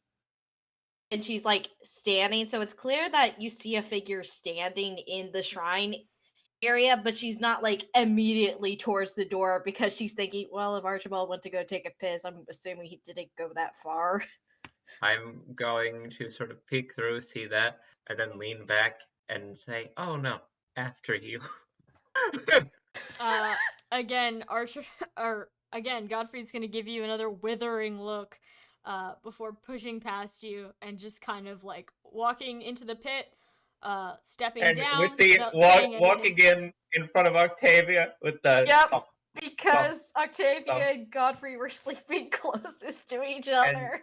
And then Archibald like gingerly pulling the door closed and turning around and sort of standing up straight behind him and Octavia just has her arms crossed, looking at both of them like silently. I look Octavia directly in the eyes, look at like the back of Godfrey's head, look back at Octavia, and I'm like, fucking doing shit. A vague gesture that you take to mean this guy's fucking doing shit again. Octavia, like, it's probably not clear in the darkness unless Archibald's probably looking directly at her face, but there's like a clear, like, deeper scowl that forms across her face, but she doesn't say anything. Just sort of give a defeated shrug at Octavia, like, I don't know what he's doing. Like, Uh-huh. And Octavia just like nods quietly. Yep. All right. As Archibald, do you settle back down into the pit? I was never in the pit, Would but you like to I'm get in the going pit? to I'm going to walk over to the edge. Think about. I'm gonna get down, like I'm gonna lie on the floor, and then just sort of peer over the edge of the pit there, and just sort of think about it for a second. Maybe put out a hand, feel like one of the cushions on the side, and just go, what the hell, and just kind of not getting up, just sort of roll over in a pit a little. Sure, you're in the pit now. Yep. Pit. All right, Octavia, Octavia. Octavia sees a thumbs up over the lip of the pit, and then it just goes back Octavia down. at that, like, she seems to relax a little bit, and she's like, "Good night, Archibald." He's out. As the final lights really start to flicker and die, a couple minutes after Archibald goes to bed, Octavia, you can quietly hear the sound of Godfried once again opening his box, putting something inside, and closing it again. Me? But other than that, no other noises come from that corner of the pit. This is a good opportunity for a 5-minute break because I really have to pee. Yeah, Oh my god. go pee. All right. Godspeed, Alright. soldier.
I'm back. Is anyone else here?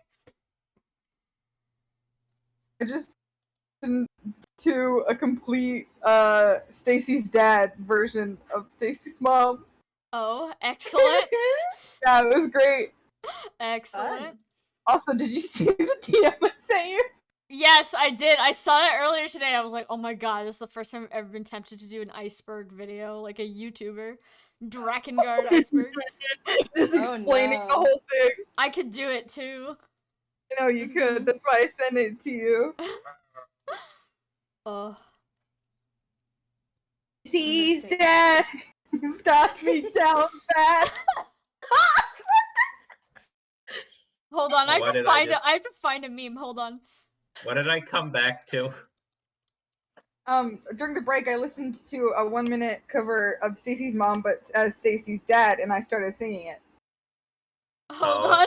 Hold on. Hold on. Stacy's dad has got me down bad. Oh no.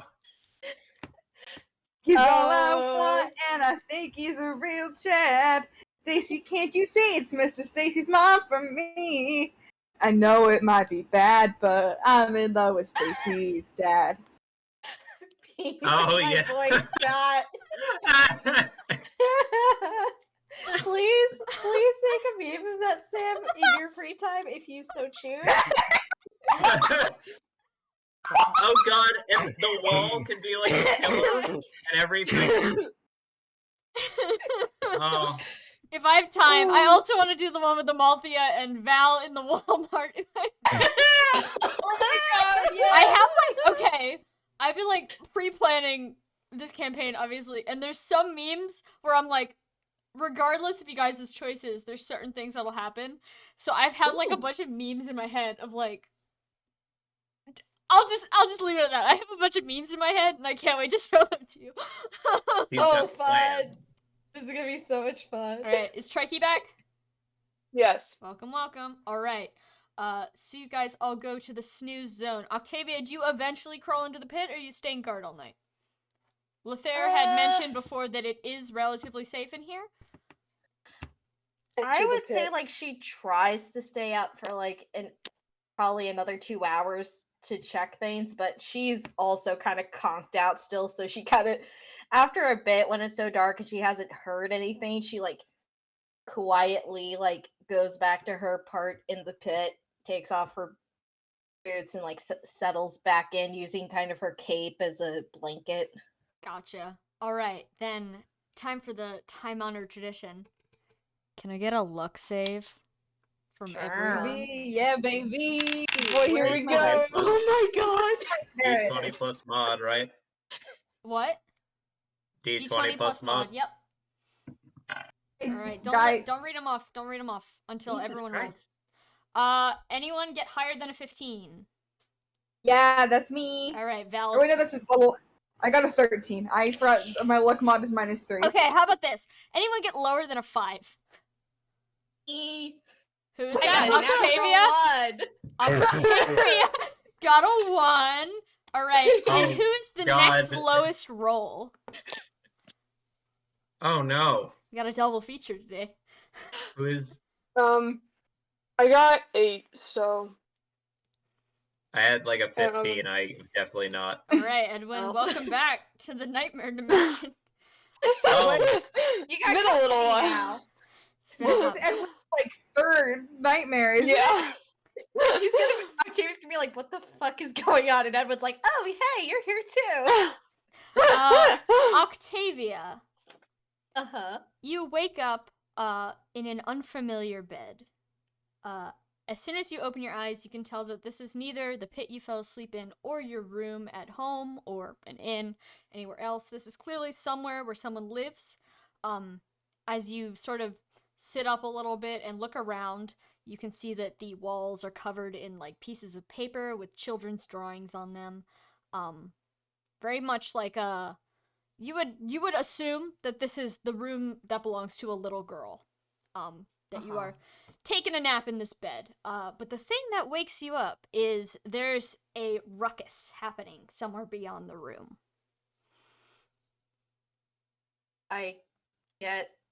Do I have any of my weapons with me?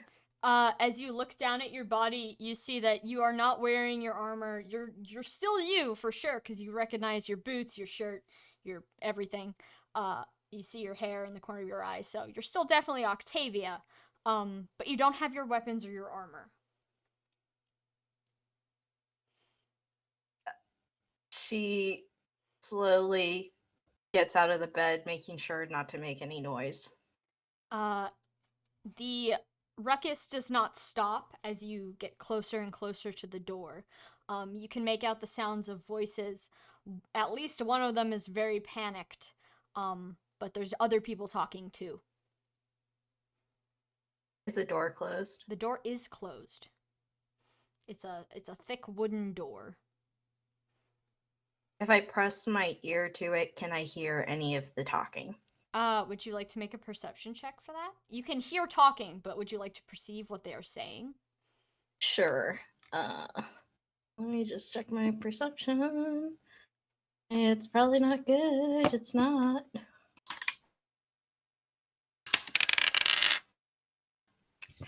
I got a 12 minus the mod. It's gonna be a 9. A 9. You can't really hear exact words. Everything is like weirdly muddled. Almost as if you're like hallucinating it. But you can definitely make out tones of voices. Everyone who is talking sounds to be in various stages of upset. There's 2 female voices and then a male voice, and one of the female voices is absolutely hysterical, and the other one is very much like also kind of not doing great, but she's not screaming. And then the male voice is much more calm, but still like very like succinct. Whatever's happening, it's happening. Octavia, like, slowly opens the door and takes a peek out. So as you peek out of the door, you realize that you are in a hallway. There is a wooden banister in front of you, and you can assume, based on the gap in the floor beyond, that's where the staircase is. There's no one on this floor other than you. But the voices are still very loud. Uh-huh. She's gonna slowly walk towards the banister, but she's gonna be crouched down. Crouched down. Mhm. Okay. Are you looking like down at the floor below? Or are you just vibing? It's more like she's trying to get closer to see if she can hear anything else about what's being said. As you listen in, it's a little bit better now, but still, all the audio in this world has this sort of like sticky quality. It doesn't quite mesh with your brain right, so it's hard to hear specific words.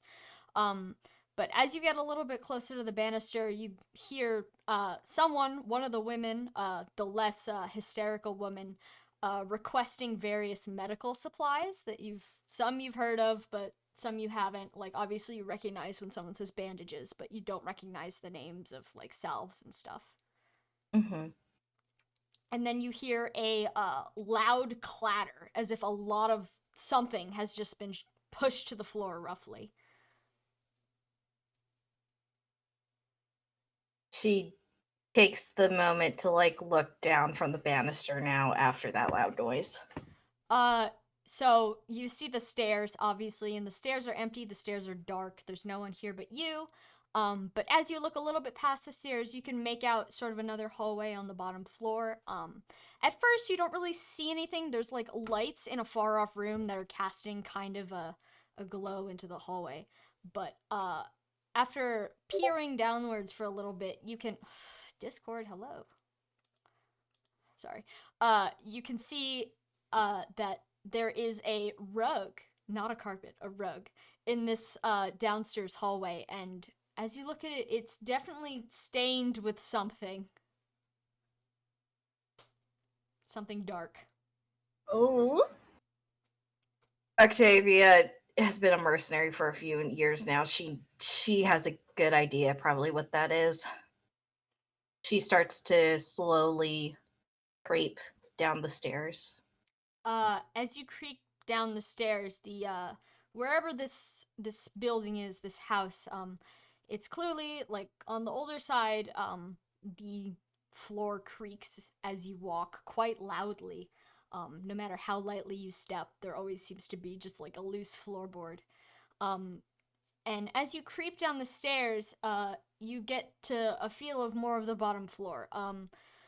So from as you reach maybe I'm gonna say halfway down the stairs, you can see that there is a few lights on in the house. There's a few candles lit. In front of you seems to be some sort of like sitting area. You can see chairs. There's a light lit in there, but there's nobody in the room. And then wow, sorry, I just totally lost my train of thought. 1 second. It's okay. As you look to the left, as you get more to the bottom of the stairs, you can see that there's another room, and in that room seems to be where all the hubbub is coming from. There's some more less frequent crashing noises, as if, again, someone is knocking things to the floor, and you can hear like a loud thud, like maybe a body hitting something. Oh god. Octavia continues slowly down the hall towards that noise. Before you can get into the actual doorway of the room, you see a couple people running around inside of the room. The first person is a woman. She's got like very short blondish hair, done up in like a very neat hairstyle, very professional hairstyle. And she's wearing like peasant clothes, I guess. Kind of reminds you of like sleeping clothes. The man is also wearing very similar clothing. He does not have blonde hair. He has, I guess, I'm going to say blue hair. he has blue hair. Like periwinkle. Let's say it's periwinkle. He's also wearing like sleeping clothes, and the front of both their clothes is like flecked with blood. You can see as they run around. The third person in the room is a woman. She's kind of got like her head in her hands, so you can't really get too much of a feel for her, like what she's wearing, and she's sitting down, and the table's blocking her view, so you can't really get a feel for what she's wearing or what she looks like. But she's got her head in her hands, and she's still wailing. And then on the table is you can't quite make out exactly because you're not in the doorway, so you don't have the full scope of the room, but you can see that there is someone on the table, and there's a lot of blood happening.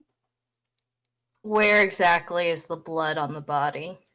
You can't quite tell. Would you like to roll for that? Is that another perception? Yeah, because you're far away and you can't see the whole person.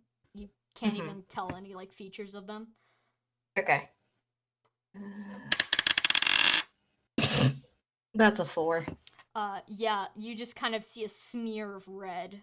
You know the person's injured, but that's all you know about the person.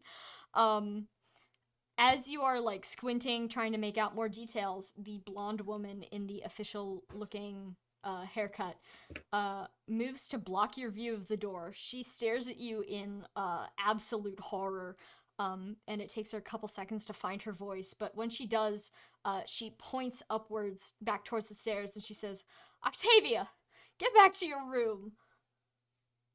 But how does the order sound? She sounds very scared. She is terrified. And she is clearly deeply upset by your presence at this particular event. Yeah, but I'm also curious to be like, not just as she's scared, is when she says it, how is she saying it to a person who's like just not a medical professional, or is she saying it to something like a child? You definitely feel like she's talking down to you at this moment. You're not a medical professional, so you're a little bit clueless as to what you would be doing in this situation. Yeah. But she's definitely like talking to you as if she's like, "Oh, whoever you are, you're not supposed to be here. You're not supposed to see something like this."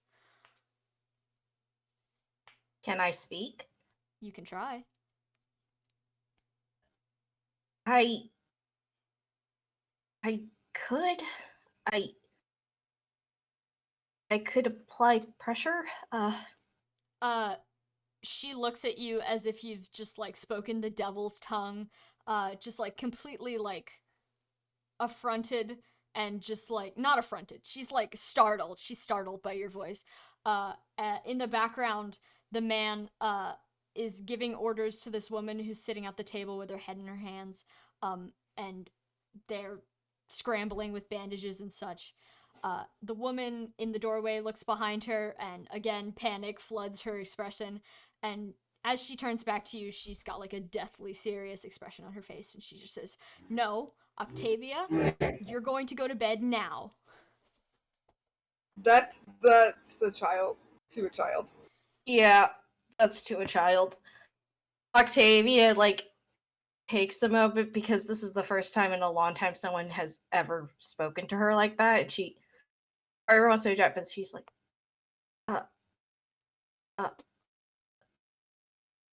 and she starts going back. She's like backing away. As you back away, the woman turns from you, satisfied that you seem to be leaving. And as she turns away, she requests a healing staff from one of the people in the room before firmly shutting the door to the room, blocking off your vision. As you creep back, the world sort of like gets muddy and melted, and eventually you just kind of drift off into nothingness. As you're drifting off, who else was in the sleep zone? Was it Edwin?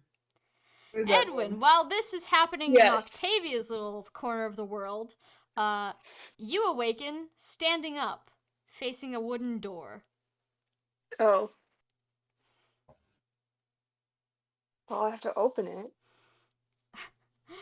You put your hand on the doorknob and you notice that in your other hand is something heavy. Oh, what is it? Can I look at it? You look down to find a knife in your hand. Okay.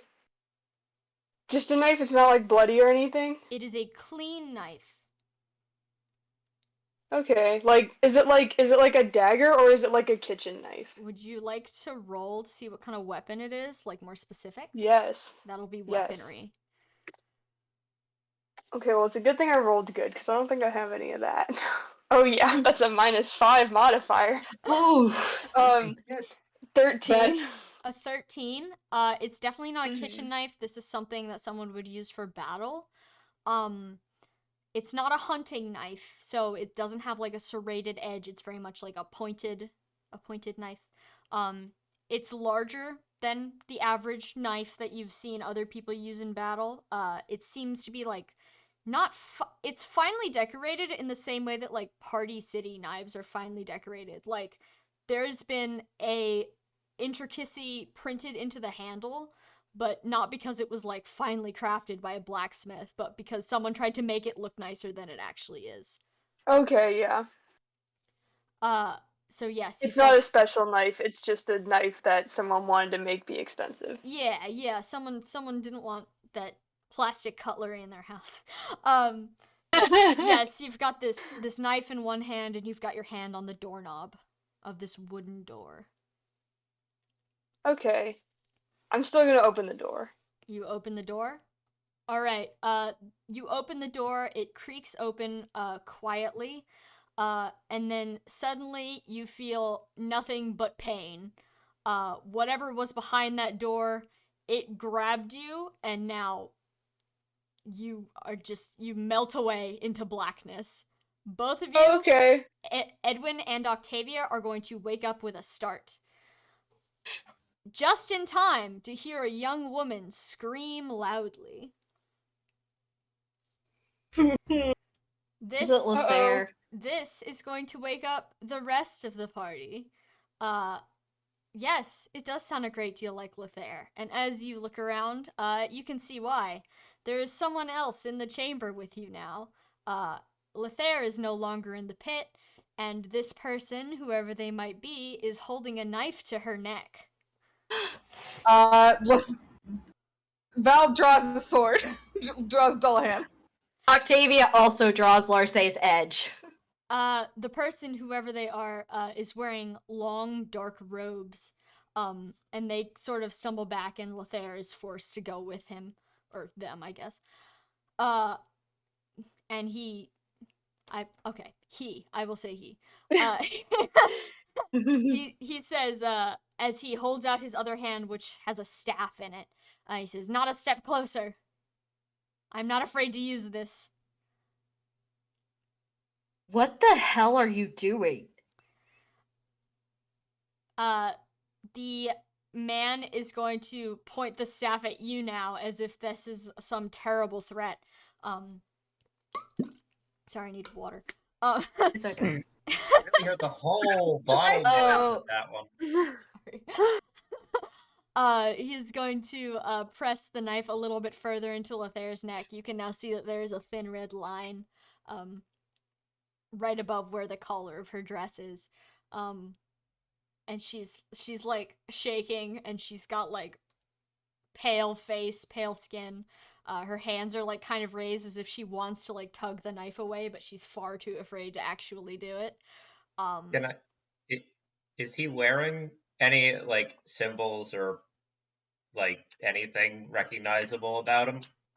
Yes, actually. You can firmly see that there is in fact a symbol of Naga on the front of his robes. The sort of light burst symbol associated with the Church of Naga. Can I? Let's think here. Because there's something I'm fairly good at that I could do here. Okay, well, let's start with just, So, he's got the knife at her throat, and she's like, I'm assuming her back is to his chest. Yes. She is slightly taller than him. Okay, so the other, that's kind of hilarious. Wow, we love a manlet king that threatens women. We do. Especially since this gotta be really awkward to hold the knife like that. She's not significantly taller than him. She's got maybe like an inch. Yeah, okay. Can Edwin just like ask like, what's the staff do? Val's assuming warp staff of some kind. Sam, the DM, wants to respond with, "Wouldn't you like to know, Weather Boy?" But the actual mage is simply going to point the staff at you now and say, "You don't want to know. Stay back if you don't want to find out." Can I roll to see if I have any guess at it? I was about to say, you can. Edwin, you magic. Is this Oh, no. weaponry? Or reason magic. Weaponry It can be weaponry or reason magic. I will give you either. Okay, I'm gonna. Well, it's a 7. I really did not roll. Whatever it is, it's not a healing staff. It's some sort of offensive staff. Oh, great. But you don't know which kind. Yeah. Sam. Hi.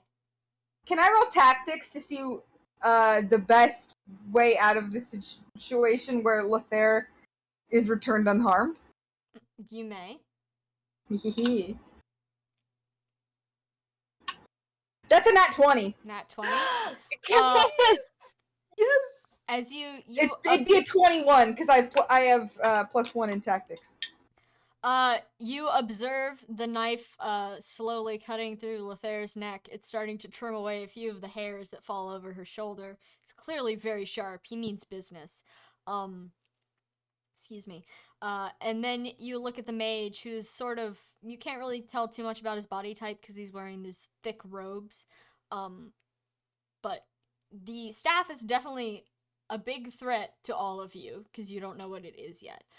So you think of two primary options. Number one, someone extremely fast can grab Lothair without catching her neck on that knife, yank her into the pit, and then deal with the mage. Yep. Option B is to try and talk him into letting her go. Okay, so in the option B, I got a nat 20, so you're gonna have to be nice to me here. No, yeah, I will. Does it seem like intimidation would be a better tactic, or like calming him down? He's not particularly riled up. He's actually quite like. Okay, then like, would it be intimidation or convincing him just to like what do you do there? Would it be intimidation or an intimidation or charisma? It would probably not be intimidation because whatever he has in his hands, he seems fairly confident that he could take any of you with it. Okay. All right, I have an idea. Hey, so it's quite known that Val is the fastest person in the party despite being almost 50, which is still very funny to me. Go, Grandpa, go. Yeah, go, Grandpa, go. And we have someone in this party who is, based on this diagram, behind Val that can speed him up. Oh yeah, she's. Oh yes. She's like. Okay, if Val I'm guessing they're at equal points right now. Yeah, Val is going to glance at Octavia, and it's like this gaze of just like, I trust that you know what I'm thinking, because we're both, soldiers, and also just like this trust that Octavia's gonna do the right thing. Like, just know. Like, it's this trusting action of like, let's do this. Hey, Samantha. Hi. How much distance is between the edge of the pit and the guy holding Lothair? I'm gonna say about 5 feet. He's kind of grabbed her and dragged her backwards a little bit. Interesting note. That's very interesting. Every enemy within 20 feet of Archibald rolls with disadvantage. Just saying. Okay. Just saying. Gotcha. Understood. We're stacking this against this man as hard Yes, as we are. Because he snuck in and tried to is taking Lothair. Yeah. So fuck that guy. Octavia, since it looks like the mage or like the robed figure is looking specifically at Edwin, Octavia has like one of her free hand make a symbol, and Val has +4 to speed. Let me real fast add that to his buffs. Where's speed? I can read. I'm reading so well right now. Okay. So I'm going to try and do option A. Option A being Take her away before she gets hurt. okay. What are you rolling for that specifically? I'm gonna speed. I'm assuming you Speed, said it had to okay. be someone Yeah, who was fast. Speed check. I would like to say for the audience, Val currently has 20 speed. Yes. So that's +5 mod to speed. Gotta go fast. Yeah. Gotta go fast. Let's hope that I roll well enough that this works, because if something happens to Lothair, I'm never forgiving myself. While Oh my god! Okay, that's a 24. 24? Yes! Whoa. You manage to dash up, you grab her by the wrist, and you yank her away from the blade. Thankfully, it doesn't pierce her any more than it already had. But the mage squawks in, like, anger and surprise, and he says, "No! Don't take her! She's dangerous!" So Val's holding Lothair close to his chest protectively, like one would someone like a family member, and is like putting himself physically in front of her and says, "I could say the same thing about you." The man scoffs at you, and now he points the staff towards you, and he says, "You don't even know me. You don't even know her, I assume." From the distance, from a man, from a voice he can't see. Actually, now that I think about crouched down below the ledge. You're a bit aggressive for a follower of Naga, aren't you? Church fallen from grace a bit. The man is going to point his staff down at Archibald. He seems to just be aiming it at whoever talks to him the most recently. Can I do an insight check on his response to that whole Church of Naga follower plot thing? Go ahead. Yeah, sure. Please. Now is when it's gonna go bad on me. That is actually pretty bad. Yeah, that's I believe that's 4 tops. No, 5. 5. He's clearly quite bristled by this comment, but you can't tell whether it's because it's objectively true or objectively false. But either way, what you said he did not like. Val's honestly going, like, now that he's physically in front of Lothair, so between Lothair and the guy, is going to be basically checking over Lothair that it's only the small injury, and obviously she's going to be rattled. Like, he's not going to be like, "Are you okay?" Because he's not a dumbass, but he's going to be, fretting over her as much as she'll allow. She will absolutely allow you to do that. Once you check over her wound, you are happy to see that it is not very deep, but she is, like, shaking like a leaf, and at this point sobbing openly, and as soon as you really get close to her, she kind of winds her arms around your waist and just tries to get as close to you as physically possible. Yeah. Val, wraps her in a hug and looks at everyone else like, "You handle the fucking man. I'm going to handle our friend," and is like, "I've got you. I've got you." I'm going to mutter under my breath in the dragon, whatever again. Just, well, if you are fucking watching this temple, maybe now's the time to do something. Just saying. And that's, none of you understand that, unless you're secretly dragons too. Nope. Octavia is gonna make a roll for weaponry to see what the staff try to see what the staff is. Sure. Go for it. Wee. And also I have a proficiency in weaponry. I have a +1 modifier, and I have a +3, so that's a 22. Thank God. Wait, we weren't lying when we said this session we were gonna fucking own all this. Yeah. How did I roll a 20 and then a 19? My lord. Octavia. I rolled an 18. Octavia, Yes. you do recognize this weapon. It's a little bit different from the version you know. You can't tell exactly what modifications have been made to it based on just appearance alone. But you know that this is absolutely 100% a berserk staff. Oh! Oh boy! Oh Well, my. that's one way to gain allies in this situation. The man, before any of you can make any other moves other than comforting Lethair and reaching for your weapons, he is going to take as many steps back as he can physically manage.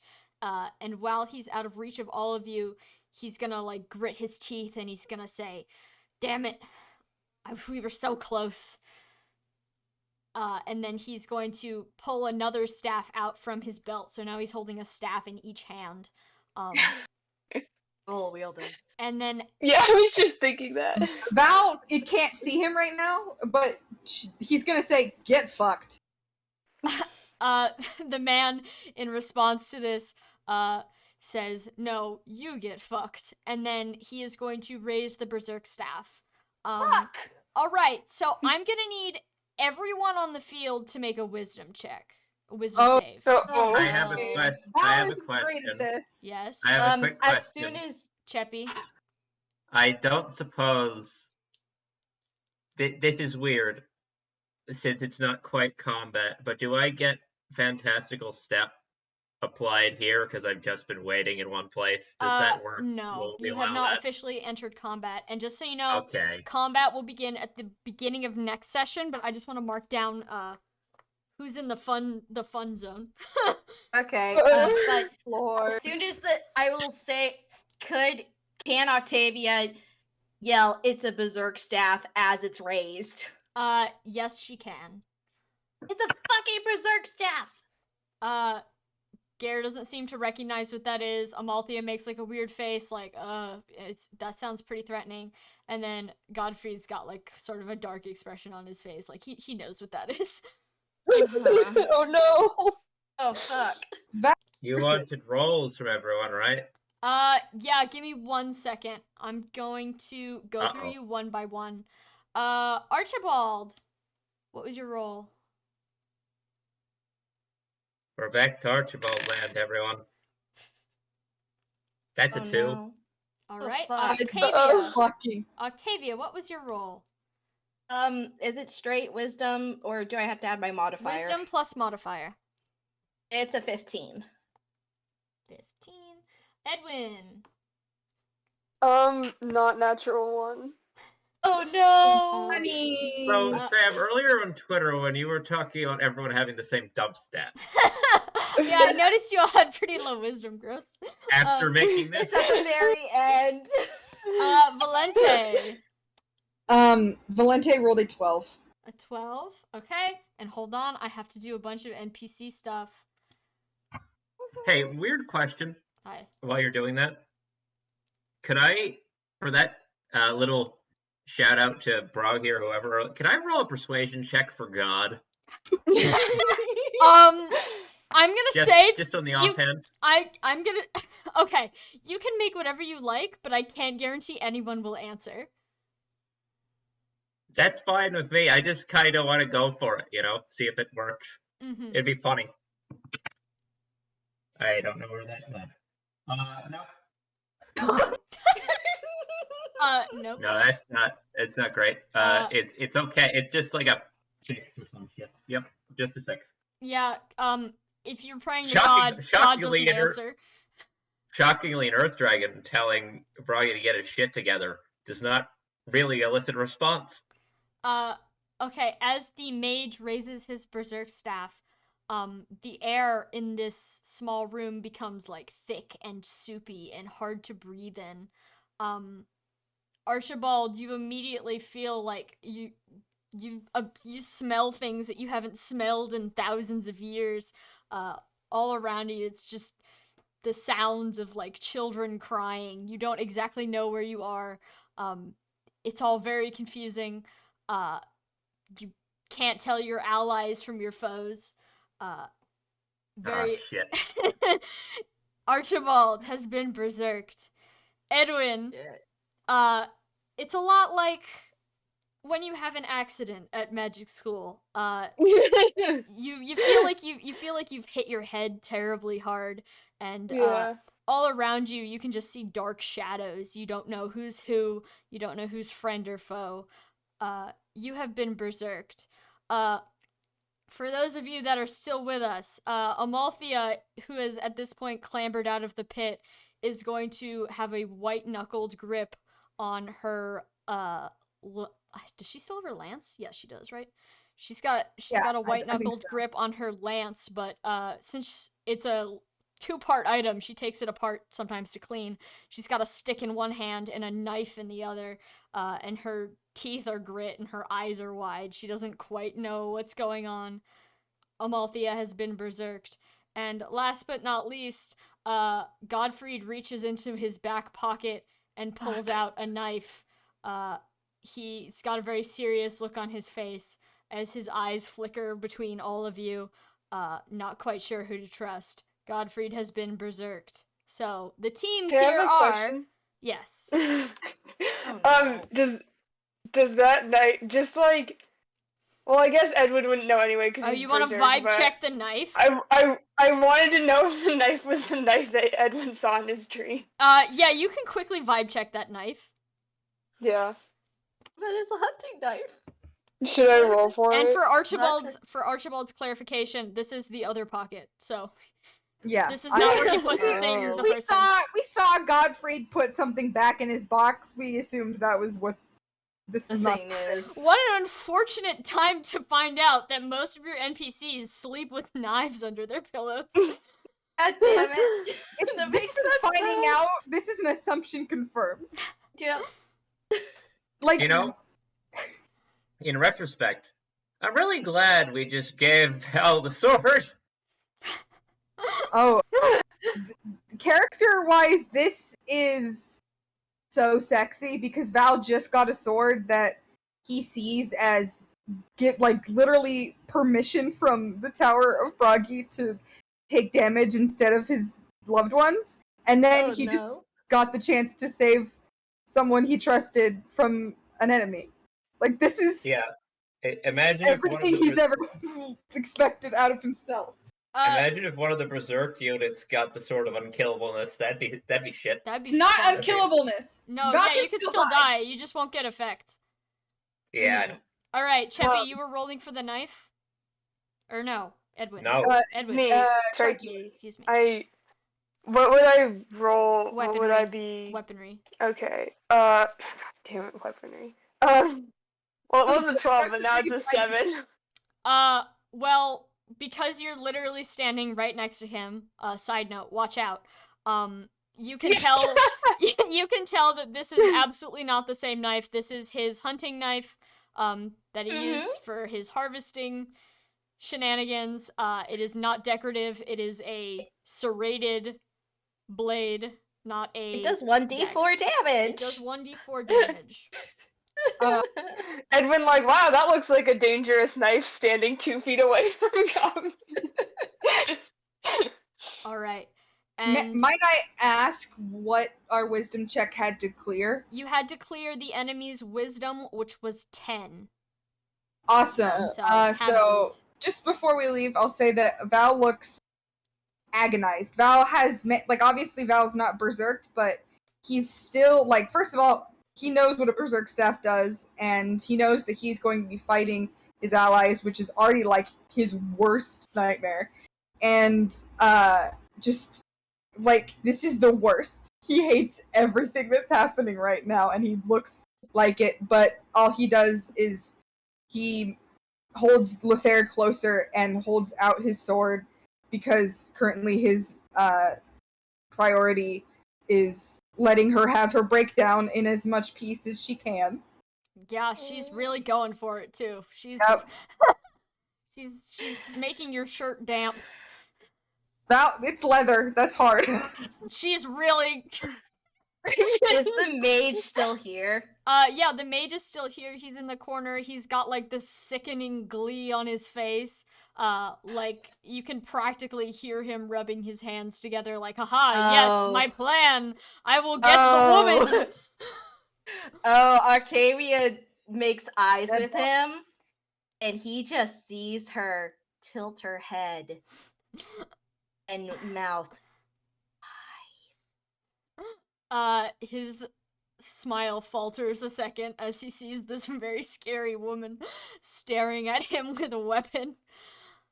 Can I roll charisma to see how effective that is? Because I just or actually we can. It's yeah.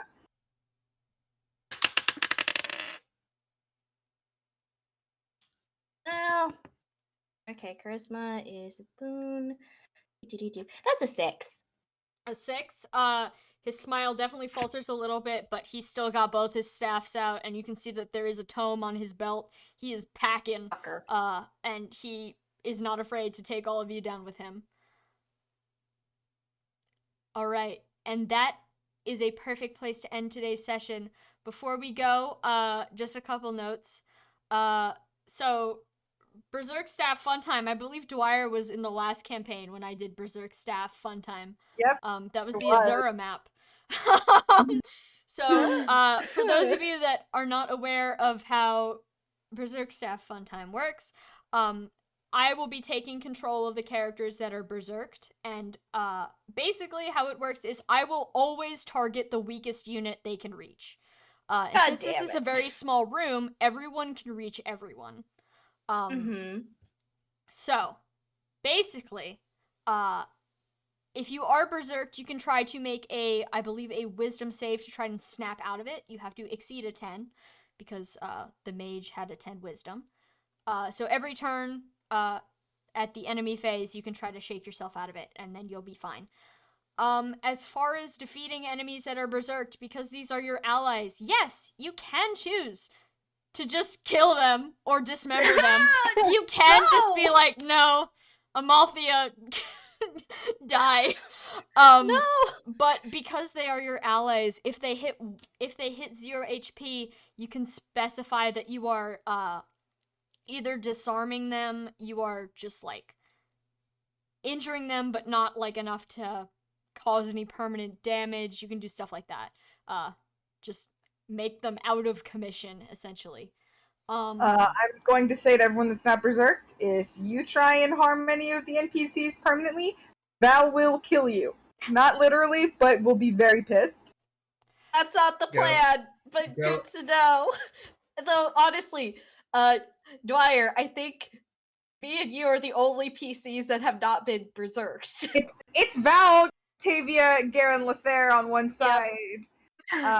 Amalthea, Godfried, Archibald, Edwin, and that other mage on the other. So, oh god, Dwyer, like 20 minutes ago. Yeah, no, just play the character, do it. Dwyer now, if any of you touch the NPCs, I'll fucking kill you. Well, Archibald, it's funny you should say that. As a berserked character, the entire enemy, I guess, quote-unquote, enemy side, is actually not one side. They will attack each other if they identify each other as the weakest unit. We just and need they to will the mage. They will shoot to kill. Yeah, we need to kill that mage. We need to kill him. What'd you say, Archibald? How big is this room in total? The room is 25 by 20, so it is a small room. You can reach everyone. And what defines weakest here? Least HP currently. Current least HP, which let me check who has the least HP. God, I hope it's the mage. I hope it's the mage. I hope mage is gonna be hilarious. I hope it's the first turn Archibald just turns around and breathes fire. I don't just okay. Cheppy has 21. It'd be so funny, actually. Trikey has 23. 23. Amalthea has 22, and Godfried has 40. Yeah, I don't think we're hitting Godfried. So, Archibald. Yeah, I know. Oh wait, let me check everyone else, cause I was. Yeah, I think they'll it might be still attack Archibald. other people. And the mage. Actually, no, Lothair only has 20 HP. Yeah. Wait, what? Yeah, guys. How does your mage boy have? You don't have to give. You just have to give us The a higher mage or boy lower. is not minimum. He is not the minimum amount of HP. Lothair is the minimum. So I see. the reason I'm giving you so many tips now is because well, I guess you maybe want to think about tactics for next map because it could be very difficult to get out of this alive. I'm going. Yeah. And like just to Sam, any of the NPCs that attack Lothair are going to have to go through Val first. Okay. Hey, did you use that guard scroll by any chance? Have it. Archibald still has it. We should have used those up. Oh god That's damn okay. it. I meant to ask, but everyone had finished sorting stuff up, and then I went to Lothair speak, has and Sam Phoenix. said, "Okay, and we're going to do Lothair this." has some stuff. Will help her be durable, but and I'd like to say for this specific iteration of Berserk Staff, I believe this one is called Berserk Pulse. Let me just double check. Berserk Pulse. Okay. I was looking through the things and I couldn't find any staffs, and I was very confused. Yeah, so he's got Berserk Pulse. For this specific version of Berserk, usually Berserk wears off after, I believe, 3 or 4 turns. Berserk Pulse will not wear off. You have to actually break yourself out of it or be incapacitated. Oh, like, so even if we hurt the mage, it's just gonna keep going? Or no, if you kill the mage, it'll be over. But it won't end automatically if the mage is alive. You know, because a regular Berserk seems... It has an auto end. Yeah.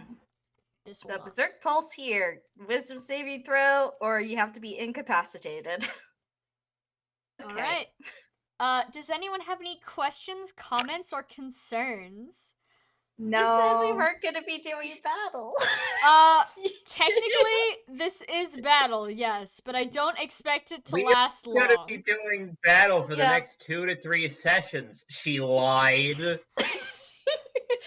That's fair. That's fair. It's for dramatic effect. Well, if you want to hear a fun fact, if you missed getting Lothair, and he still had her, he would have just warped her away, and gone with her. So that would have not been bad. We got Lothair. Well, we got Lothair, so that's good. Yeah. Okay. I had a feeling he could warp, which is why I was like, I was totally not expecting you to actually grab her. The bar to clear was literally 20. The bar to clear was 20. Oh my gosh. Thank God. No, listen. I knew that Val is really fucking fast with the practice katana, and I knew that Octavia could buff Val enough to where I could trust that, like, with a +5 to speed, the chance that greatly increases the chance of a success. I had full confidence of how this was gonna go. Excellent. And it went well. I shit you not. From the moment we woke up in this last encounter here, literally my first plan, like beyond all practicality, my first plan of playing as Archibald was, maybe I could convince God to save us here. Like, that's actually the first thought I had, is just, like, pester Broggy and just do it. Unfortunately, Lord Broggy did not answer. Yeah, that's fair. You weren't standing on the altar. Yeah, you weren't standing on the altar. You weren't doing what she was doing. Also, you don't have Broggy Holy Blood, as far as I know. I have. He only answers emails from the grandkids. Oh, I was so tempted to just, like, try and pass off the Earthstone as, like, just, like, hold up the Earthstone, see if he's, like... A lightning bolt comes from the heavens, toasting Archibald. No, not for Broggy, for this mage dude, like, hey, you, just a quick, loyalty check here. You, on the side of evil, you know what I'm saying, or whatever? Hey, kid, you wanna buy some evil? Yeah, hey, it's like, hey, you worship the Earth Dragons in secret? And it was like, hell yeah, it's like, okay. Munch. Oh, God. Yeah, alright. Does anyone, excuse me, have any last questions, comments, or concerns? I have so many concerns, actually. Yeah, there's lots of concerns, but thank you so much for this wonderful session. Yeah, this is a lot of stuff happened. I need to make a note. This is great. I have so many more questions now. Like, what the hell's up with the Church of Naga, but like squared now? And is Rand hiding some weird secret backstory that's being revealed to us in dreams, or is that just like a thing that Sam did? Or like so much. I will say right now, I have done nothing to the player backstories. You guys made up 100% of your own backstories. I have not added anything. I have not subtracted anything. I have a hunch on what's going on, but we'll see if that's true. I mean, Val's literally seen Luin 2, Electric Boogaloo, Mr. Forsetti do something already. Yeah, and so Octavia has been a child getting out of bed and seeing something that she shouldn't have seen. I think I have a good idea on potentially whose memory she was in. But we'll see. Excellent. All right. Well, if you have any questions or you want to confirm anything with me, you are welcome to do so in DMs or in the chat. I can't guarantee I'll give you answers, but if you're fuzzy on a detail that I should have given you but did not, aka something that's my fault, you're more than welcome to DM me, and I'd be happy to give you that information. And pro tip, don't try and send the DMs about secret character backstory while on a walk with your dog in the glaring sunlight where you can't see which chat you're sending it to on your phone. No. If any of you saw that Penguins of Madagascar, you didn't see anything meme earlier today, and I was like, why did he post that? Now you know. I deleted it as soon as I saw it. I got back from my walk and she's like, that was not the right chat. I was like, oh, thanks. Crap. I don't think anyone saw it. All right, are we good? Yes. All right. I will see. Squawk to you too, King. I will see you all next week. I look forward to destroying all of your friendships and lives. Fun. Yeah. Yay. Have a good week, everybody. Thank you. Yeah. See ya. ciao.